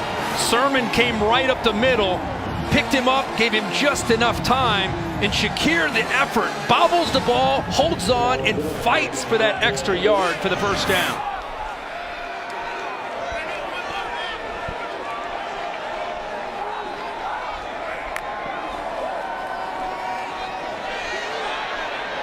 The screen is intercepted, picked off by Elijah Molden. And he's out of bounds at the 24-yard line of Boise State. He had to get this ball thrown over top of Ryan Bowman, who is trying to get to the quarterback, and because he has to go over top of Bowman, the ball sailed on him a little bit. The execution wasn't perfect. See how he had to go over top of 55, allows that ball to sail, and then it's intercepted by Molden, who's had a great year this year, hanging over that slot, playing in between the numbers. Just a great year, great awareness, eyes up, finds the football, but give Bowman a little bit of credit as well, because Bachmeier had to go over top of him, which created an opportunity for Molden to come up with the interception. With a 17-0 lead, knocking on the door of the red zone. Eason set to go back to work. That goes right through the hands of Cade Otton. So it'll be 2nd down and 10. But that's the 2nd plus territory snap of the night for Boise State. And they're both picks. Both interceptions. That is brutal to digest if you're a Broncos fan. And just when it felt like they had a little bit of momentum, Holani rips off a run, get a big 3rd down conversion. A little bit of urgency. And you could see it on their sideline. Yeah. They have a little juice on their sideline. And what happens? Next play, you turn it over.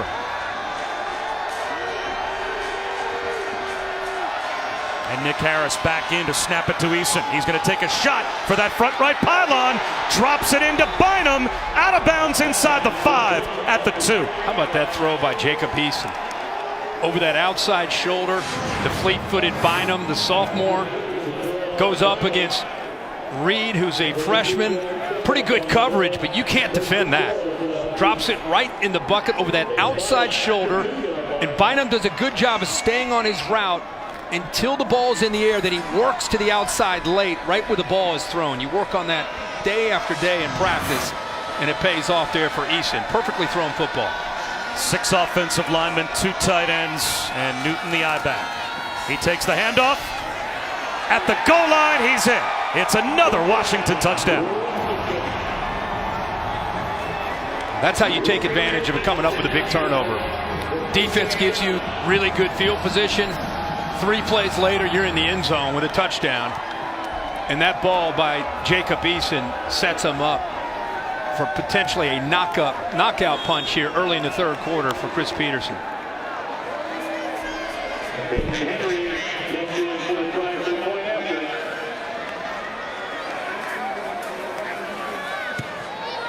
Henry down the middle with the point after. 24-0. Again, 2+ territory snaps for Boise State. Both interceptions thrown by Bachmeier, and it sets up the touchdown. Yeah, great awareness, as we talked about with Molden. The throw here to Bynum. Outstanding throw by Jacob Eason, and then the Huskies touchdown as they go up 24.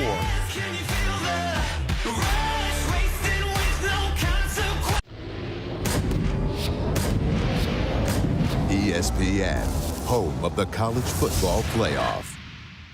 I can't wait for that doubleheader coming up on Saturday, December 28th. Kirk Herbstreit, of course, will be a part of the college football playoff call for us on ESPN. Bob Wischusen alongside Herbie. Molly McGrath down on the field. And Hightower trying to run one back. Looking for a crease out to the 22-yard line. Well, this is really where you get tested, right? Mentally, as a football team, where you're playing in the Las Vegas Bowl and you're down 24-0, and There's 10-14 remaining in the third quarter. Now, if you're Brian Harsin, you're talking to your team about, guys, 10-14 in the third quarter. Let's put a drive together. Let's get some points on the board. This will test your mindset and your mental toughness when you get down against a team that has been pretty dominant on both sides of the football. Now they're back to Jalen Henderson at quarterback. He played a couple of snaps in the first half, but Bachmeier, of course, throwing the interception on the last possession. Maybe Henderson gets a chance now to play an extended period of time, and he's 1 for 1. Shakir over the middle. You know, what you pick up in Henderson is a guy who finished the year. Remember, he was a third stringer all year, and then through injuries, he gets his opportunity in the last 4 games, ends up going 4-0. Can throw the football, but also gives you a little bit wiggle room if things break down or if you get a pass rush.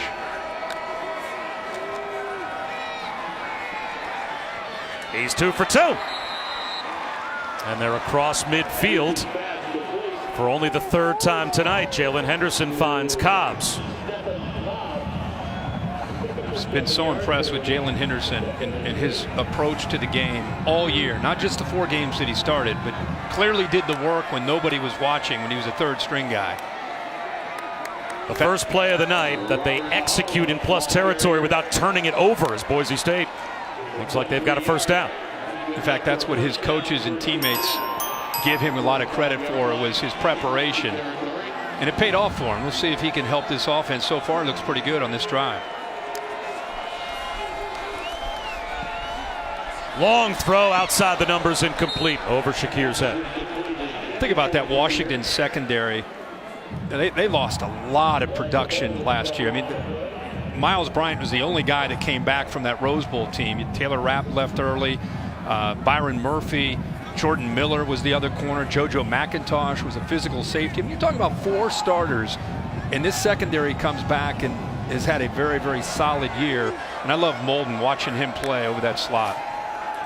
Halani tripped up, lost a yard. Now it's 3rd down and 11 as Onzarike made the stop. A player that you think is underrated on that defensive line for Jimmy Lake. Yeah, he really is. And talk to some of the Pac-12 coaches about Jimmy Lake's defense and some of the players that stand out. A couple of the coaches quick to point out 95 and just say, hey, that guy's going to be playing in the NFL. He's a force. Guy that's been impressive tonight's been Joe Tryon, 9. He's been just too physical for the Boise State offensive line. He's set up now to the right of Henderson off the edge.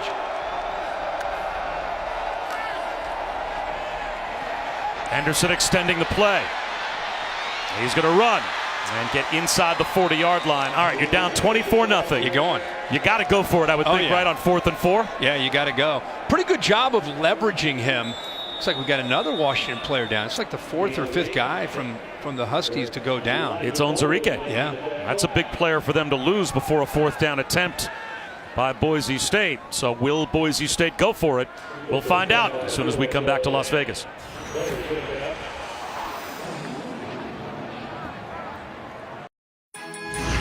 The Mitsubishi Motors Las Vegas Bowl on ABC is brought to you by Las Vegas. The NFL Draft comes to Las Vegas in April 2020. And Dollar General. Save time, save money every day. Well, part of the bowl game experience is the players getting a chance to test their esports skills at an esports competition at the Luxor Hotel. And part of our bowl game experience here at Las Vegas is this. Gotta love that. We'll be back in April for the draft. 4th down, a trick play, works to perfection. C.T. Thomas hits Evans. Gutsy call, attracted all the defense. All eyes reacting to that quick throw into the boundary. And a nice job by C.T. Thomas not to float this, because the safety back deep, if he floats that and lets that hang, the safety can come over and make a play on the ball. But he threw it where the ball was low, gave him a chance to protect from the defender. Evans does a good job of protecting it, but a good throw by Thomas. Flags down. Illegal substitution, offense. 12 players breaking the huddle. 5-yard penalty, remains first down. So a mistake by Boise State makes it 1st and 15, but the mentor gets victimized at least on 4th down on the trick play by the protege as Harsin dials it up and Boise State moves the chains. Gutsy call there, right? Good time to save that. It worked to perfection. 4th down, quick throw. The defense reacted, and just a play call by Brian Harsin. As you said, he's kind of give Chris Peterson some of his own medicine.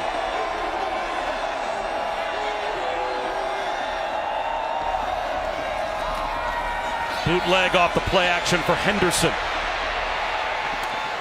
And he squeezes one in to Octavius Evans. Short gain inside the 20-yard line, down to the 16. Pick up about 6. So makes it 2nd down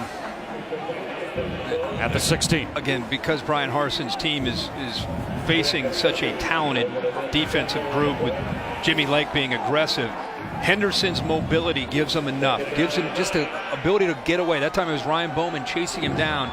He's able to pull away from that, just give him a chance to get some positive yards. Washington a little late running players in. First trip to the red zone tonight for Boise State. Great misdirection. Henderson spinning down to the 5-yard line. They faked the end around, and it looked like some of those defensive players for Washington took the bait. Yeah, it sure did. This looks like the Boise State offense we saw in the last month of the season with Henderson running it. A lot of misdirection, getting the eyes of the defense one way, and then the speed and the quarterback run going in a different direction, following that H-back, following the tight end around. Pistone, 47, does a nice job, but you can see how comfortable Henderson is when he gets out on the edge.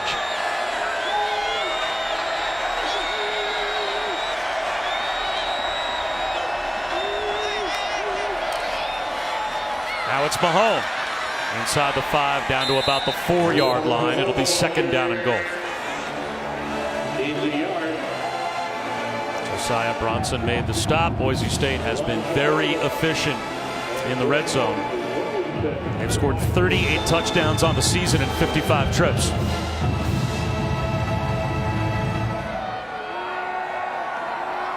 Got Jackson Herman in the game, the middle linebacker, actually out of Nashville, Tennessee. His father, Peter, played at Oregon, was a coach in the college game. Good player, 43 in the middle of that defense. And now they line up in a pistol formation with Henderson lined up as the running back. Garrett Collingham, the tight end, moved to take the snap, and then flags come. False start. False start. Offense. That's the one thing where you get a lot of things going on. You got a tight end. It's like a diamond formation there, where you have it looks like a pistol, and you've got the tight end flanked by 2 backs. Just a lot of activity going on there, and the entire left side of the offensive line jumps.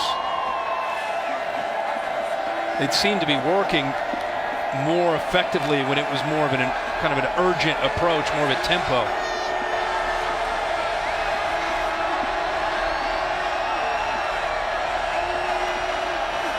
Play action for Henderson. Shovel pass. Holani at the 5, at the goal line, and in for a touchdown. Boise State on the board.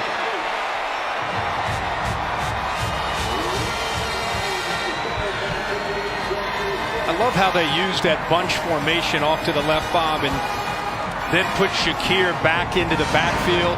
All they're doing is trying to affect the defense's eyes. It even gets down to 3-point stance. They're thinking, what's he up to? What's he up to? And instead they just use him as a decoy and then slide the back underneath. Very well designed play there after the penalty for their first touchdown of the night.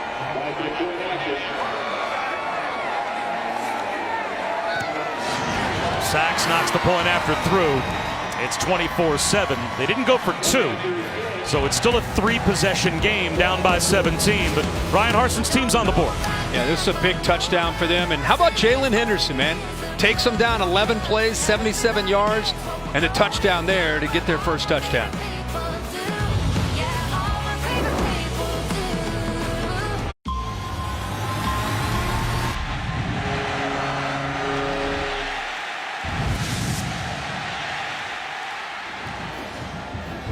Who will play for the national championship Monday, January 13th. We got the college football playoff doubleheader coming your way on December 28th as Capital One Bowl Mania is just underway, and Jalen Henderson, a difference maker, Herbie, on that drive. Yeah, great drive. You can see he's got his confidence, and the team's going to respond to a quarterback that can lead them down for their first score like that. Speaking of quarterbacks, Jacob Eason has done some things tonight that NFL quarterbacks need to be able to do.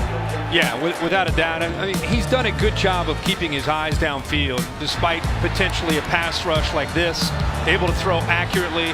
I think he's felt very confident in his reads, and it's allowed him to throw and anticipate throwing into windows like this near the end of the first half, where they were able to come up with some points. And here, look at the safety off to the middle of the field, open up Bynum down that right sideline, and there's the touch and the accuracy down the right sideline.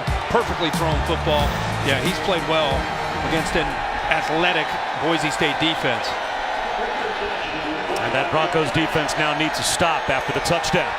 Blitz off the edge. Eason avoids a sack and throws it into the dirt. The receiver in the area was Jacob Kaiser, the tight end, so no intentional grounding. Avery Williams with an effective corner blitz. Yeah, caught Jake Eason by surprise. He turns his back on the play action, but shows the mobility to get away from Williams, and then the presence of mind, as you said, Kaiser right there as he throws it to his feet, just kind of gives up on that play, which is a smart decision.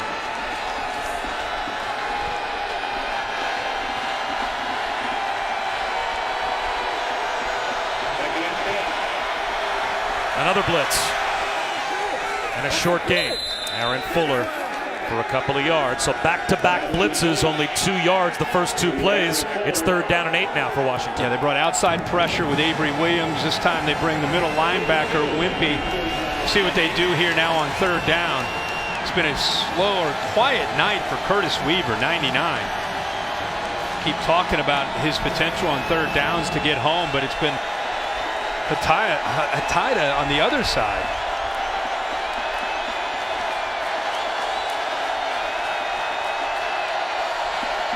Weaver part of the pass rush here. It's another blitz. He gets home. High throw right at the 1st down line to gain. It's Bynum. Where do they mark the ball? By about a foot. It looks like he's got it. Now they give him a full yard. What a throw by Eason. Again, he felt the pressure. That time Weaver did get there, as you said, but the location of the football. Good job by Bynum getting about a yard beyond the 1st down marker. Then he can work back. Look at this location. Away from the defender and up high, where Bynum can go up away from Avery Williams. Another great throw there by the quarterback, Eason. And a pretty favorable spot for the Huskies, as they gave them the 1st down by a full yard. And I'm not sure if replay's not going to buzz down. They may want to take another look at the spot of the football, because that was a huge spot, as it looked like Bynum was right at the 1st down line to gain, and they advanced the ball by a yard. It looked like right when he caught it that he had the distance for the 1st down, but immediately tackled by Avery Williams and taken behind the line. Yep. The previous play is under review. And I don't think he bobbled the ball, so I think right when he caught it, he had possession of the ball. It looked like forward progress, enough for a 1st down. So again, the location of the football, not his body, once he catches it. And even if they spot the football maybe a foot or 2 back, he only needed to get to the 35-yard line for a 1st down. It clearly looked like he was at least slightly past the 35 when he possessed the ball. Yeah, they marked it all the way at the 36. So like you said, if they moved it back a half a yard, it would still be enough. I just thought it was enough with as soon as he made the reception. Avery Williams tight coverage, ball was just perfectly thrown. That was another little NFL moment, though, there for Jacob Eason. See right there, he's got it. And again, it's not his body, it's where the ball is. And I think he has that. The ruling on the field of a 1st down is confirmed. Well, it was a big spot. It was worth looking at, and it's good to see that they got it right. By the way, not just the location of the football by Eason, but Curtis Weaver finally gets right into his face. He's closing in on him, and he's feeling that, but kept his eyes downfield where he needed to make that throw. and on a big third down. That checks all the boxes if you're a Washington fan trying to secure a victory here. That had everything. They're at 60%, by the way, on third down tonight. Came in 110th in the nation at 34%. Eason on play action again. He's going to take a shot down the right sideline and overthrows Aaron Fuller. Good coverage from Avery Williams. 2nd down and 10. See, again, for people at home, I think you're up 24-7. You're thinking, what's the point here? I think it's an important point that you're sending a message. It's an incompletion, but you're showing an aggressive approach. They're not just holding on here to a 17-point lead, trying to get home and trying to play keep away. They are saying, we're still going after you. We're still going to attack downfield. I think it's a good call to continue to be aggressive. They'll run one here with Newton. He crab crawls out to about the 41-yard line or so. He picks up 5. So for a team that's 60% tonight on third down, now it's 3rd and 5. And I'm not saying just throw it. I'm just saying once in a while, I think you can send a message. I think you can go back to doing what you do with the quick throws, and they've been able to control the line of scrimmage. You can still run the football, but I just like to let the defense know with a 17-point lead that that's still part of the arsenal if we want to go there. If you're going to give it to us, we'll take it. And it's good to see Savon Ahmed able to return to the game, as here in the second half, this is his 2nd offensive snap. 3rd down and 5, he's in there to Eason's left. Here comes a blitz. Eason, well protected. Now the pocket collapses, and down he goes. Dimitri Washington gets the sack. Nice change up here by Boise State. We just talked about how Weaver can do a good job of rushing the quarterback. Instead of bringing him, they actually take him and drop him, and as Otten works across, that's where Eason wanted to go. Look at him, look at the tight end, and look who's right there. Nice job of changing it up there by Schmedding, the defensive coordinators. He drops Weaver right where Washington was looking to go there to convert. Avery Williams, the Mountain West Conference Special Teams Player of the Year. On the return, gets a block, gets to the rail, stays in bounds, and he's across the 50.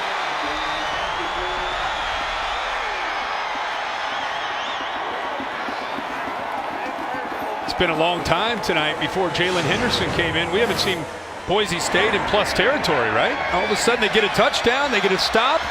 Avery Williams with a nice return. They set up the wall down that left side. Some great blocks. Nobody pushes anybody in the back, and Avery Williams gives them great field position at the Washington 46, and here comes Henderson again. So Jalen Henderson, who last season had 1 passing attempt as the backup quarterback, 13 career passing attempts in 2 years before this year. And here he is again, running the offense, handing it off to Holani. 3 yards up the middle. Molly? Well, head coach Brian Harsin went up to Jalen Henderson after that touchdown, said that was exactly what we needed. We're still in this. And keep in mind, Bob, Henderson missed practice with a fever all week. He just had a coughing attack on the sideline, but told teammates he was fine. So if he goes off, could this be his Michael Jordan flu game, Bob? Well, if he scores a touchdown here, I don't think he's going to be feeling any symptoms other than get me back out on the field. Oh, yeah. Washington has to respect the quarterback run game when Henderson's in there, so it changes their defensive approach.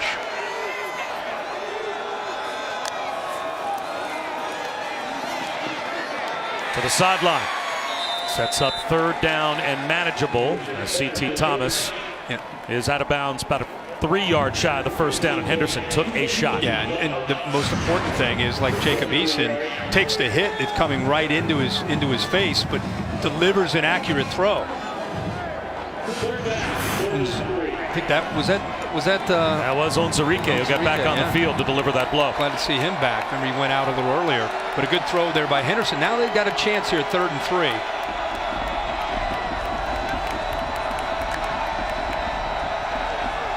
Seven seconds to go in the quarter. Play clock never began. Down to 1 second to go. It goes to zeros, and they're not going to get a snap off before the end of the quarter.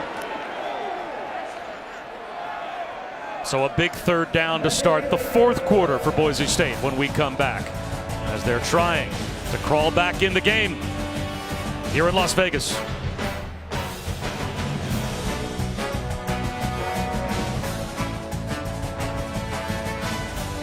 Welcome back to the Mitsubishi Motors Las Vegas Bowl as part of Capital One Bowl Mania.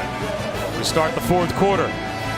Photo ops, Muppets, and maybe a closer game. As Boise State faced with a big third down to open up the fourth quarter. Bob Wischusen and Kirk Herbstreit. Molly McGrath down on the sideline. Remember, quarterback run with Henderson, a real threat. Or get him on the edge where he can have the option of running or throwing.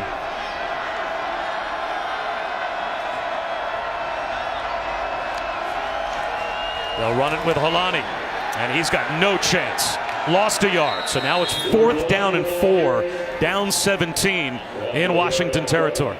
Got to think they're going to go for it. Yeah, Onwuzurike, Ryan Bowman just blew up the right side of the offensive line. Nowhere to go. And they have no choice, obviously, but to go for this. I still think getting him on the edge is where he's most dangerous.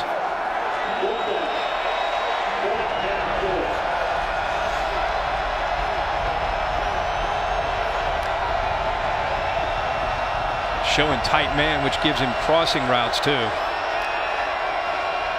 A rollout for Henderson. Slings one to the sideline. Reaching up to make the catch is Shakir, but he couldn't hold on. Washington gets the stop on downs. You know, the big concern for Brian Harsin coming into this game was the physicality when Washington played man-to-man. This time, Elijah Molden isn't necessarily being physical, but he does a really good job of holding his ground, understanding where the first down marker is, and not sinking back into coverage. Took away any chance that Shakir might have had to be able to come up with that catch with tight coverage there, right at the first down marker. Keep talking about Molden. He's a junior. Doesn't get the national recognition, but watching a lot of teams and a lot of defensive backs, he's as good as I've seen this year over the slot.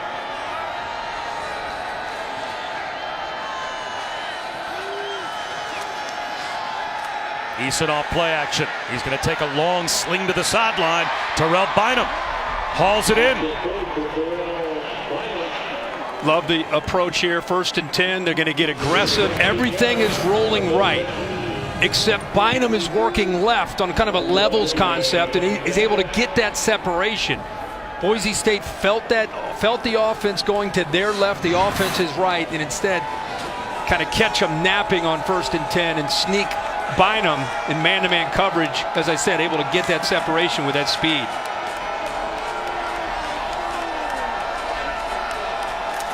Hand off to Sean McGrew. He's got 2 yards to the 40-yard line. Now, if Jacob Eason does indeed make a decision to go to the NFL draft this coming spring, our own Todd McShay has him number 5 behind this top 4. Agree with that? Yeah, I mean, I think Fromm and Eason, it's ironic that they're sitting there at 4 and 5. Yeah. Both at one point were at Georgia. His physical skill set is at a different level than Jake Fromm's.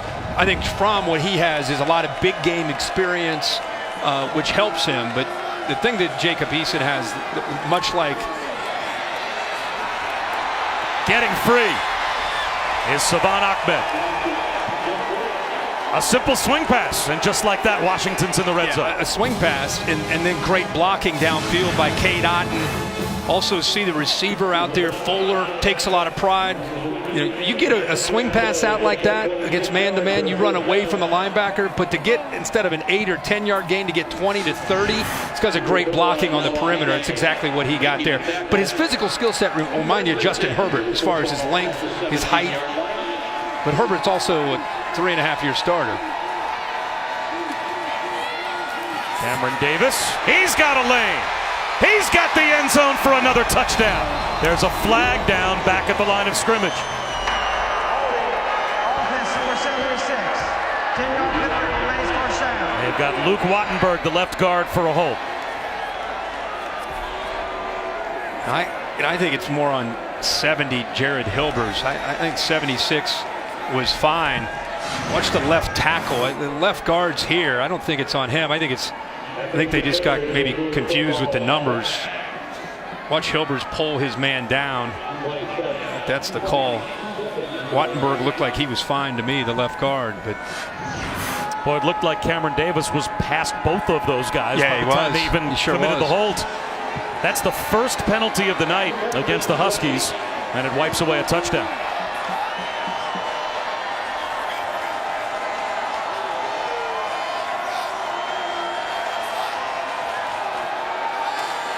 Eason extending the play. Now he's going to take off. And he gets to the sideline. Chased out by Weaver. Let's head down to Molly. Well, I talked to Jacob Eason about whether or not he's going to declare for the NFL draft. He's talked to his family and friends about it, but he told me that Jimmy Lake being named the new head coach of Washington does change things a little bit for him. He said he likes the energy and the aggression that he brings to both sides of the ball, so that will affect his decision. You know, Molly, I think it's up to the individual. It just depends on what your goals are. Do you want to develop next year as a backup in the NFL, or do you want to develop and get a lot of valuable reps in a conference like the Pac-12? You know, you can make a case for either side. I think getting those reps is very valuable, though. There's Richard Newton getting outside. He's inside the 15. Although it does speak to what we talked about earlier, the culture of Coach Peterson. Jimmy Lake now being the heir apparent. They had a 23-player recruiting class. They lost no one. Yeah, before they made that announcement, they had 23 guys that were verbal. And all 23 stayed with Washington knowing that Jimmy Lake was going to be the head coach. Yeah. So maybe that feeds into Jacob Eason saying, hey, I'm in this. Not just a recruit that hasn't even gotten here yet. Sure. I know what this is all about. Yeah, and I think that's symbolic of the entire team and how they feel with the announcement of Jimmy Lake taking over as the next head coach. Wildcat play and a hoist into the end zone. Terrell Bynum hauls it in for a touchdown from Newton. Well, we saw Boise State on a 4th down have a trick play work out for them, and this time it does for Washington. Watch the safety back in the back here. He kind of slips, eyes in the backfield, realizes Bynum's behind him and loses his balance, goes down, and makes it easy to make that throw. But Boise State surprised and caught off guard with that play call.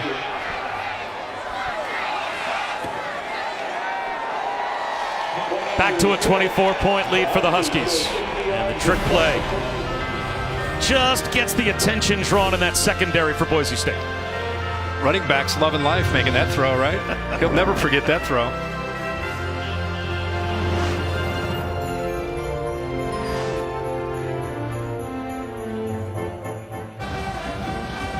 Back here in Las Vegas, which will be the home of the NFL Draft on ESPN and ABC. NFL Network as well, beginning April 23rd. This will be a fun town to be in that weekend, to say the least. How many Huskies will be in that draft? That'll be a big question as Hightower set to run one back. And he gets out to about the 24-yard line. And Molly, this is the last time the Las Vegas Bowl will be played here at Sam Boyd Stadium. Yeah, that's right. It's moving to Allegiant Stadium, which will also be the new home of the NFL's Raiders. I was told that Raiders owner Mark Davis loves race cars, wanted the lines of Allegiant Stadium to look like a race car. You can tell it's a really sleek building. It's also an ode to the franchise's fast identity back in the Al Davis days. And I was lucky enough to get a tour of the stadium, and there were some really cool things about it. The field will be built on a track that allows natural grass to be grow outside and then be rolled in, and UNLV will also play there on artificial turf. So it was really cool to see this before anyone else got to see it. It's a beautiful looking stadium. Molly went hard hat on him there. With the Raiders. Yeah, with the Raiders logo. Yeah, I like that. That was impressive. We drove by that on the way to the UFC headquarters. It's massive. I mean, it's an impressive looking stadium. And this Mitsubishi Motors Las Vegas Bowl changing up for 2020 will have a Pac-12 team against an SEC or Big Ten opponent. And again, we'll move right down the road closer to downtown to Allegiant Stadium.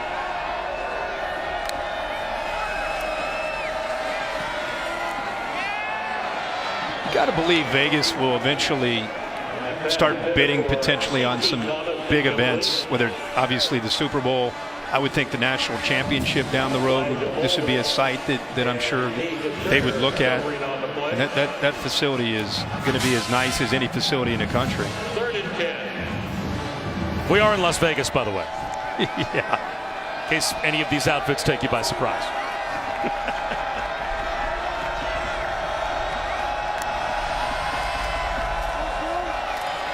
Henderson can't drop it in to the tight end Garrett Collingham.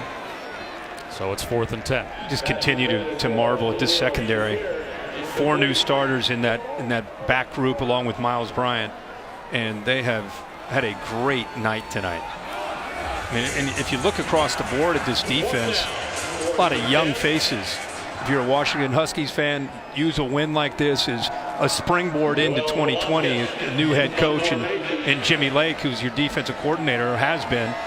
But looking down at our board, there's depending on what Jacob Eason does, there's a lot of good pieces coming back for this team. Velasquez with a short punt just across midfield. And we'll have more on Sam Boyd Stadium when we come back to Las Vegas.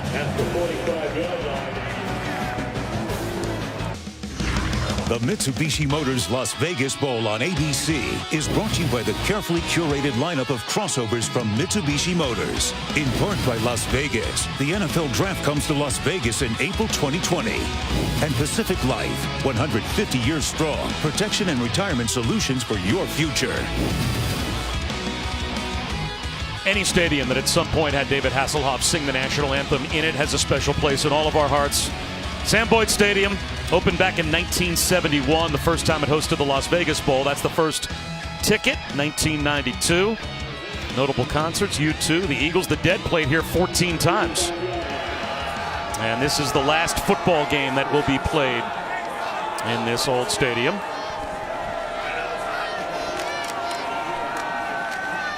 Cutback run. And into the secondary goes Richard Newton for a first down for Washington. Gain of 13. And the wear and tear of not just the score, but what this Washington offensive line has done to the undersized Boise State defensive line and linebackers starting to really take a toll here now in the 4th quarter. And there's the hardware. It looks like it's going to be going home with the Huskies. And that trophy will represent the last game won by Chris Peterson on their sidelines. And then in a few days, it'll be the first team meeting with Jimmy Lake calling his group in after the new year. Newton again. Breaking tackles again. He's got 8 more. Fun sitting down with Jimmy Lake. Our crew had a chance to sit down with him, and then right after Chris Peterson. And it's one of the rare moments, I think, in any of our careers where 1 second you're sitting down with not just today's defensive coordinator, but the eventual head coach in waiting. And then he walks out of the room and Chris Peterson steps in and sit down and talk to him about trying to focus on this game. But of course, all of us are wanting to hear more about his decision to step down and how he just needed to just kind of back off from being a head coach.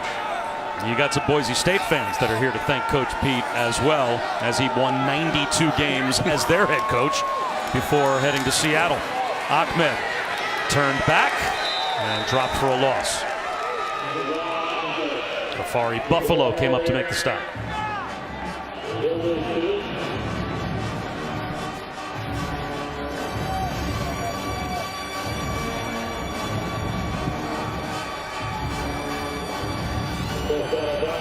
Five losses this season for Washington by a total of 25 points.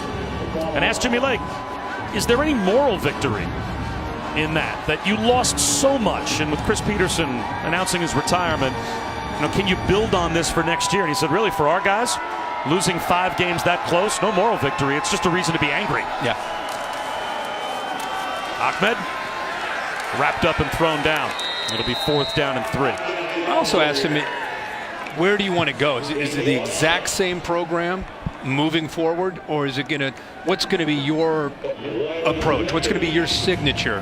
And he talked a little bit about physicality offensively, we have that defensively, we need to have that offensively. Tonight is a pretty good example of what he's talking about. I think this offensive line has been dominant. This is probably an idea of what Jimmy Lake envisions when you look forward to Washington and who they want to be. Control the line of scrimmage, have enough obviously in their passing game to make people respect that, or you can still attack on the edges. Chris Peterson calls a timeout. They're first. The play clock had wound down before 4th down and 3. And we'll have more on the two coaches when we come back. Here's our clutch delivery brought to you by Chipotle. Broncos are going for 2. And it's a fake play. They're going to get it! Ian Johnson! Zabrowski faked the pass. Johnson ran it in for a touchdown. And the Broncos have won the Fiesta Bowl. Can you believe it?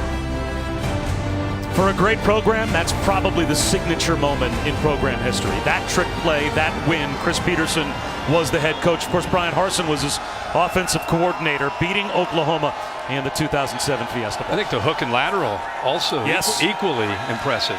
Swing pass on 4th down. Easily picking it up, Sean McGrew.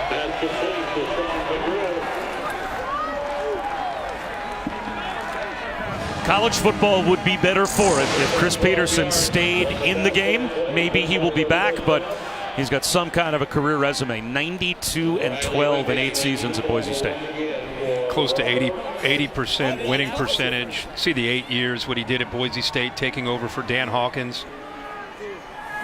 Just felt that it was the right time. He said it wasn't like he decided week 7, he said I've had this feeling for years.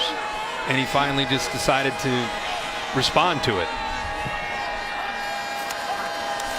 Richard Newton into the red zone. And as we said, Jimmy Lake is going to take over. And his journey, well, it began back in Spokane, where he went to high school and, of course, became a player at Eastern Washington. 5 years in the NFL, but it seems like he really found his belief in a culture apprenticing under Coach Peterson. Yeah, he's been around a lot of impressive NFL coaches, but I agree. I think his time at Boise and then what he did in Seattle as a defensive coordinator. And he had a lot of options. Yeah, I thought that was interesting. He talked about last couple years, he's had a lot of opportunities to go become a head coach, but he wanted to wait for this one. Newton dives down to the 16-yard line. And I'm sure that the brain trust in Seattle were well aware of the potential of losing him, and here he is. And the fact that Coach Peterson was ready to step down, it was a no-brainer who they were going to bring in as the head coach. And like we talked about, you can maintain the continuity that Chris Peterson's been able to establish for 6 years by keeping it in-house with Jimmy Lake. And anytime, if you want to know how it's working, you have 23 verbals before the announcement that Chris Peterson's going to resign. And then they make the announcement that Jimmy Lake will be the head coach, early signing period on Wednesday, and they keep all 23 of them. Again, it's Richard Newton in the Wildcat formation. He takes the direct snap. And he's inside the 15-yard line before he's turned back. Close to a first down, about a yard short. So it will be 4th down again for Washington with 4.5 minutes to go. I think what Chris Peterson was envisioning this night, this matchup against his former team, I don't think he thought 31-7 with 4 to go in the 4th quarter. I don't think when the bowl matchups were announced, this is what Chris Peterson was hoping to see either, right? His old team and his old right-hand man as his final opponent. But the storyline has played out in Washington's favor all night. They're going for it on 4th down again. Eason will try a quarterback sneak. And let's see where they spot the football. He may be just short. We'll see. And they put it right down on the line to gain. That's going to be a first down. You can kick off your Week 16 NFL Sunday on ESPN and the ESPN app tomorrow morning at 10 a.m. Eastern. The Countdown crew in Philly ahead of a big Cowboys-Eagles NFC East showdown of all the early breaking stories, injury updates, and preview each game right up to kickoff. And then Week 16 Monday Night Football. Aaron Rodgers and the 11-3 Packers looking to clinch the NFC North against Kirk Cousins and the Vikings. It's 8 Eastern, 5 Pacific on ESPN, ESPN Deportes, and the ESPN app for Monday Night Football. Our coverage begins with Monday Night Countdown at 6. Newton down to about the 12-yard line, a pickup of 1. Chewing up clock. over 6 minutes on his drive by going for it twice on 4th down.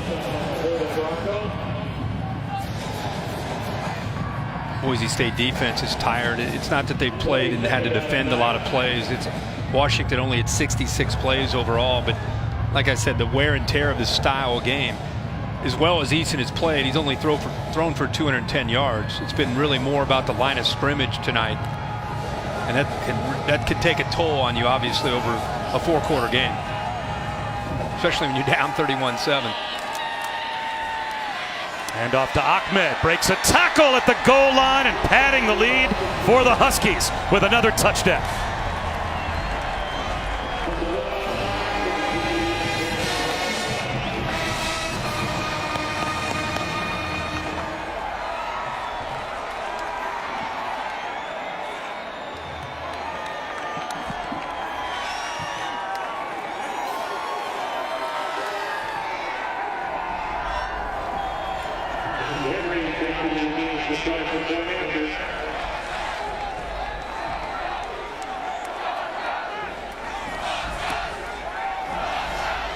(38-7) as Savon Ahmed, his second rushing touchdown of the night.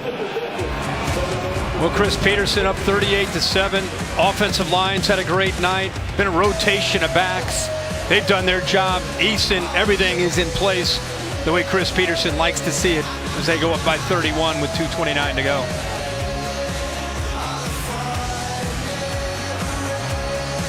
Bowl Challenge Cup standings brought to you by Progressive. This is last season. Conference USA had a good year in the Bowl Challenge Cup. See how it plays out this year. And the Mountain West went 3-2, and normally they can count on Boise State to be a part of a winning result. Short kick to Holani. And he's out to about the 37-yard line. 2:23 to go in the 4th quarter here in Las Vegas.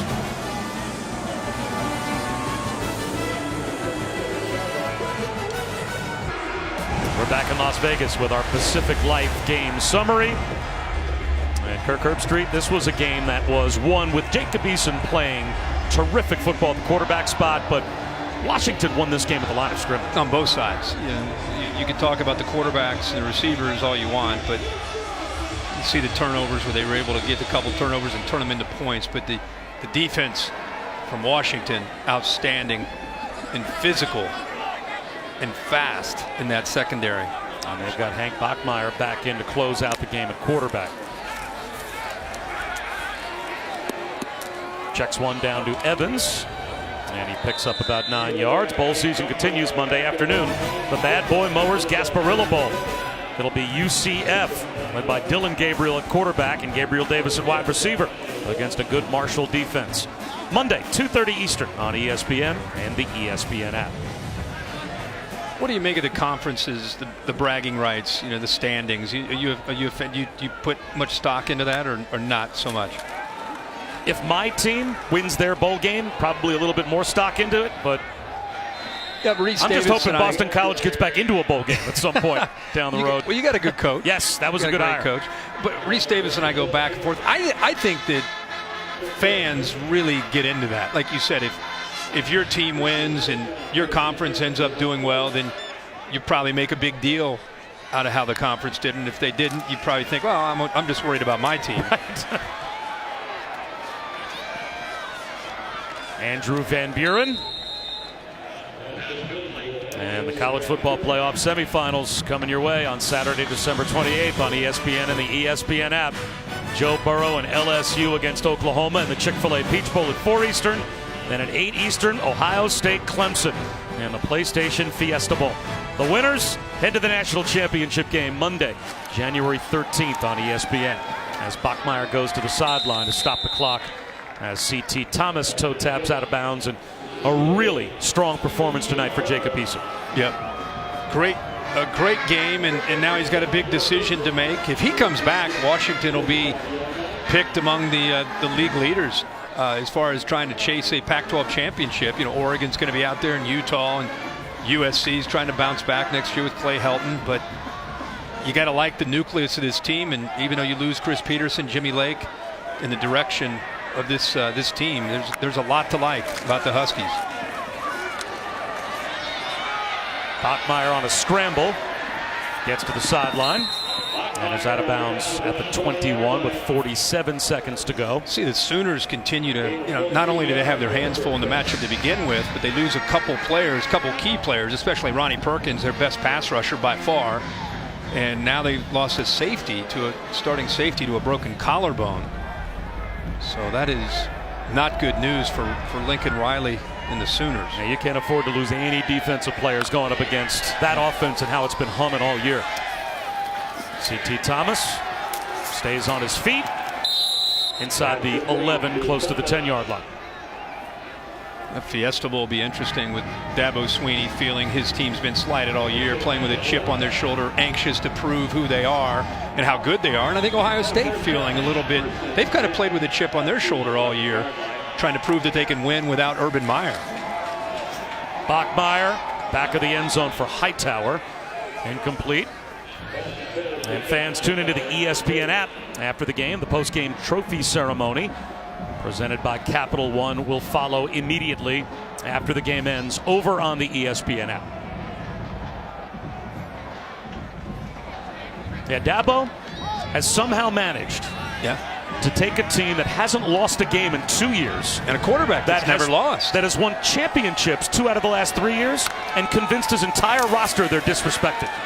Bachmeier into the end zone, incomplete, but they've dropped a couple of times after big wins this year, so he's been able to sell that narrative to his team. Yeah, and I think you could see why he feels. I mean, they've won by an average of 42 points since their close call. Wasn't a loss, a close call against North Carolina, and they probably were being kind by only winning by an average of 42. They probably could have won by over 50 per game if they really wanted to. Most of their starters were out in the fourth quarter.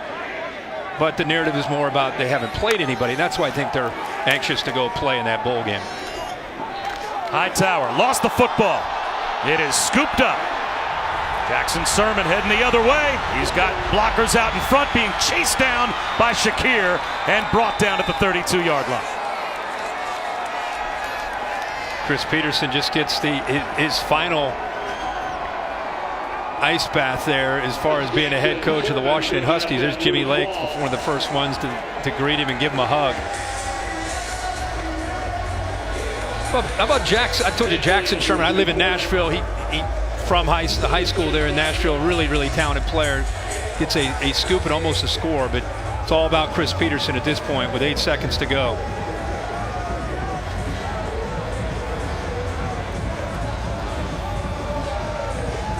Players love him. He teaches so much more than just trying to win football games. He's quick to point that out when you sit down and talk to him. He really emphasizes not just academics, but just trying to teach an 18-year-old kid who comes into his program about becoming a man and making tough decisions in life. And can't think of a better mentor and a guy that you could look up to as a coach than Chris Peterson. He told us he always has kind of that exit interview with the seniors. Yeah. And when the seniors sit down and he says, if you were to tell a recruit, someone younger, someone outside the program, and you were to describe our program to someone from the outside, what words would you use? And he's always happy when they don't talk about football. When football terms aren't what they use. When they talk about togetherness and unity and belief and friendship and brotherhood and things like that. And he will leave as a winner as Washington has taken down Boise State in the Mitsubishi Motors Las Vegas Bowl. And Chris Peterson will win his final game on the Husky sideline.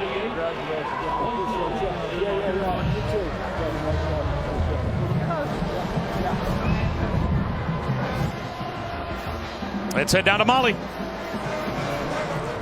Coach, this is the last time that you're going to walk off the field as Washington's head coach. You're going to do so soaking wet and as a winner. Yeah. How much does this mean to you? It's awesome. It's awesome for the program, seniors, for Jimmy, heading forward. It's awesome. You built strong foundations for both of these programs on the field today. What are you most proud of in your time as a head coach? Yeah, just that. We've all done, all the coaches, some of those guys are on that sideline, some are on that sideline. Great coaches I've been blessed to be a part of, and yeah, it's been a great ride. How will this win springboard your team into the Jimmy Lake era? Yeah, I think it's awesome. You know, we just keep talking about winning the bowl game, and so I'm really happy for this program heading forward. What are you going to say to your team in the last post-game locker room celebration? I think the speeches are over. This is Jimmy's speech now. I'm good. Do I see you getting a little emotional, Coach? No, I'm good. Thank you. Okay, back to you, Bob. He could try to deny those emotions as much as anyone would to hold it together, but you know it's coursing through his veins. Yeah, without a doubt. You know, you can just see, I mean, again, he is respected and loved, not just because it's Boise State. You know, he's just one of those personalities in the sport. That's why I think everybody was not just surprised, but somewhat devastated when he decided to step away at such a young age. We'll see. You know, you never know. 2, 3, 4 years down the road, right, what might happen. He's not claiming to say, I'm never going to coach again. He just needs to step down right now. Some guys, when they step away, stay away. But generally speaking, coaches coach, right? It's just in their blood. Yep. And so we'll see if that is what happens down the road for Chris Petersen. But at least for tonight, he enters his would-be retirement with a win in his hip pocket in his last game on the sidelines at Washington. And he's just one of those guys that's what's good about college football. I thought Jimmy Lake's point when he said, we were asking, what kind of guy is he? What's he like to work for? He said, he's this kind of guy. He'll hand you a book. It's not just a random book. He said he handed me a book. To this day, I have notes that I took from that book on my head, whether it was his office. The nightstand, I think, next to his bed. Right to by his bed. That's the last thing he looks at before he goes to sleep. Some quotes from the book that he got from Coach Pete. Yeah, so Coach Pete, he doesn't just hand you a book, but he thinks about a book that could have an impact on you in your life.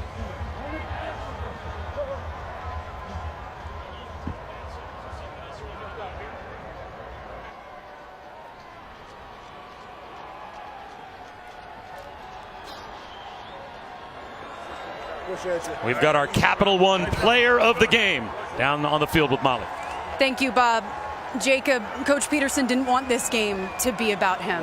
But how good does it feel to send him off with a win? It's awesome, especially in this situation. You can tell the dude's so passionate about this game and this team, and you know, both of these teams really in Seattle and University of Washington. He's an outstanding guy to play for. I learned so much from him, and this team did, and you know, going out with this is huge, and you know, we got to dump the ice on him and all that stuff. You know, just a great way to go out with Coach. Speaking of passion, your team played with so much aggression and dominance today. How motivated were you guys by the fact that this was your last one with Coach Petersen? I mean, that played a part in it, but at the same time, these guys just came out. We had a great week of practice, great prep, and you know, kind of bouncing off the Apple Cup win, we kind of just kept that fire and tenacity going. And, you know, we played really well up front with some guys who didn't have much experience who stepped in. And then we had, you know, guys made plays outside, and our running backs ran the ball really well. And I think, you know, we just came out and played our game and you know, put Coach Pete out with the dub.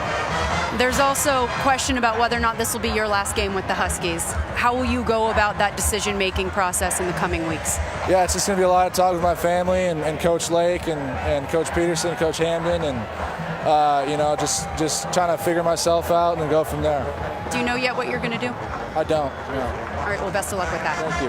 Bob, back to you. All right, we will anxiously await to see what Jacob Eason decides to do, and we're also anxiously awaiting the start of Sports Center over on ESPN. John Anderson, Michael Eaves are standing by, breaking down Bills Patriots with the AFC East title up for grabs.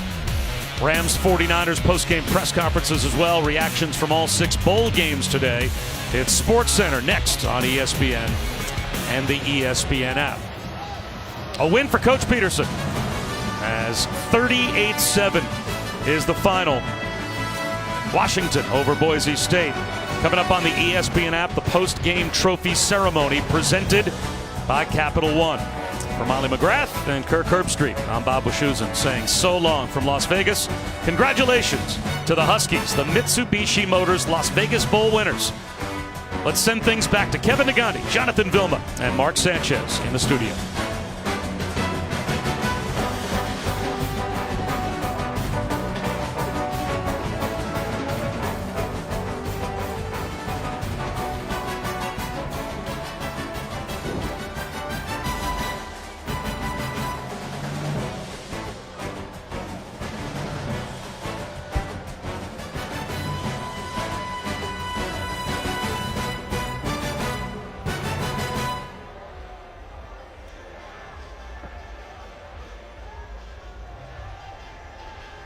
We now welcome you to the Mitsubishi Motors Las Vegas Bowl postgame trophy ceremony presented by Capital One. The festivities down on the field are about to begin, but first, this message.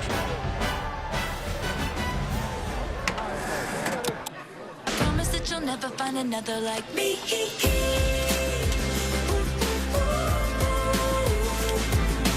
I'm the only one of me. Baby, that's the fun of me.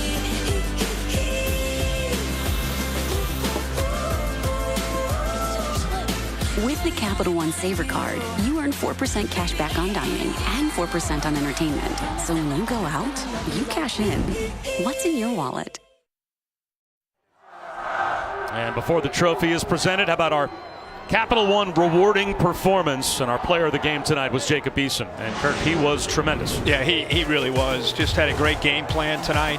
In command, felt really good. It just seemed early, his rhythm. Ball was coming out of his hand fast. It was coming out accurately.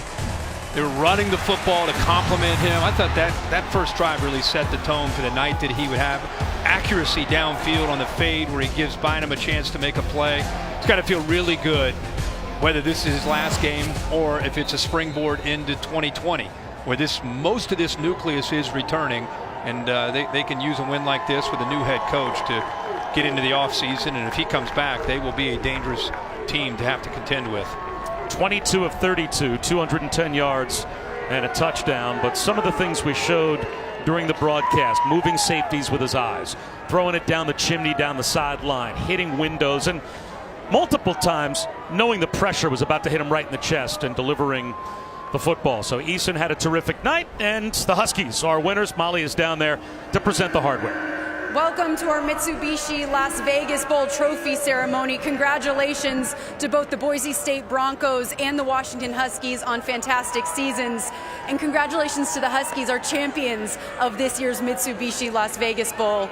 And before we hand out the hardware first, we have our most valuable player trophy, and it is going to junior defensive back Elijah Molden, who was absolutely dominant in this game. 9 total tackles, 6 solo. He had a forced fumble at the end of the game and an interception.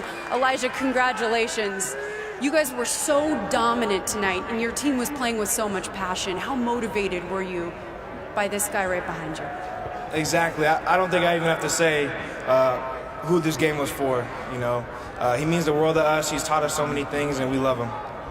Well, congratulations on the win. And here to present our Las Vegas Bowl trophy is Kimberly Gardner, CMO of Mitsubishi Motors North America, and she is presenting the trophy to Chris Peterson and the Washington Huskies.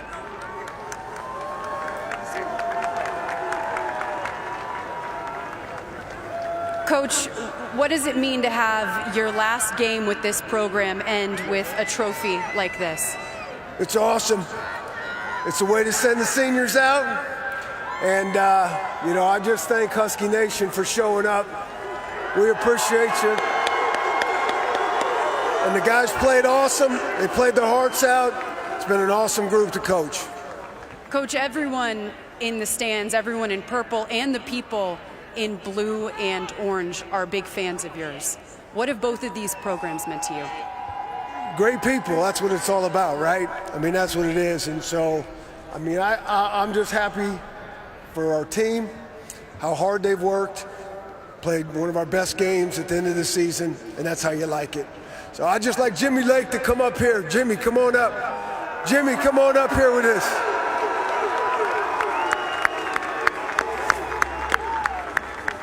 The passing of the torch, if you will. What is it about Jimmy Lake that gives you confidence that this program is in good hands? He'll do a great job. He's smart, knows football, competitive, got great players coming back, and an awesome staff. And can't wait to see these guys we'll enjoy this one for a couple weeks, and they'll be back at work. Coach Lake, come up here. This is kind of like a passing of the torch. What has this guy meant to you? Oh, geez. This guy's meant the world to me. He's changed my life. He's changed my family's life. He's done so much for our players. Everything that he's taught us outside of football, I've used in my life, and I know our players are going to use those same teachings in their life. And I love him, and he means the world to me. What will this trophy and this bowl win do for your program looking to next season? Yeah, no, it's this is going to springboard us into the 2020 season. We're going to gain a lot of confidence from this. I think all three phases played extremely solid, and these guys will get a couple of weeks off, but then we got to get back to work, fellas. All right, well, we have the Huskies now former head coach Chris Peterson walking off a winner. We have the interim coming into the head coach Jimmy Lake, head coach in waiting, and the Washington Huskies are our 2019 Mitsubishi Las Vegas Motors Bowl winners and champions. Congratulations.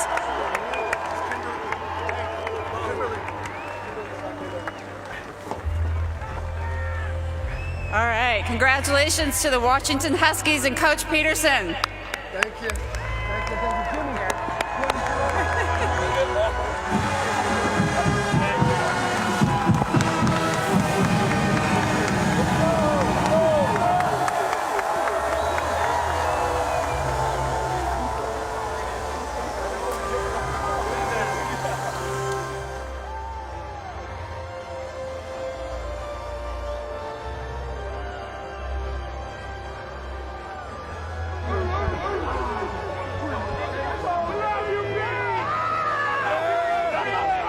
Congratulations to the Huskies, and thanks for watching our trophy ceremony presented by Capital One.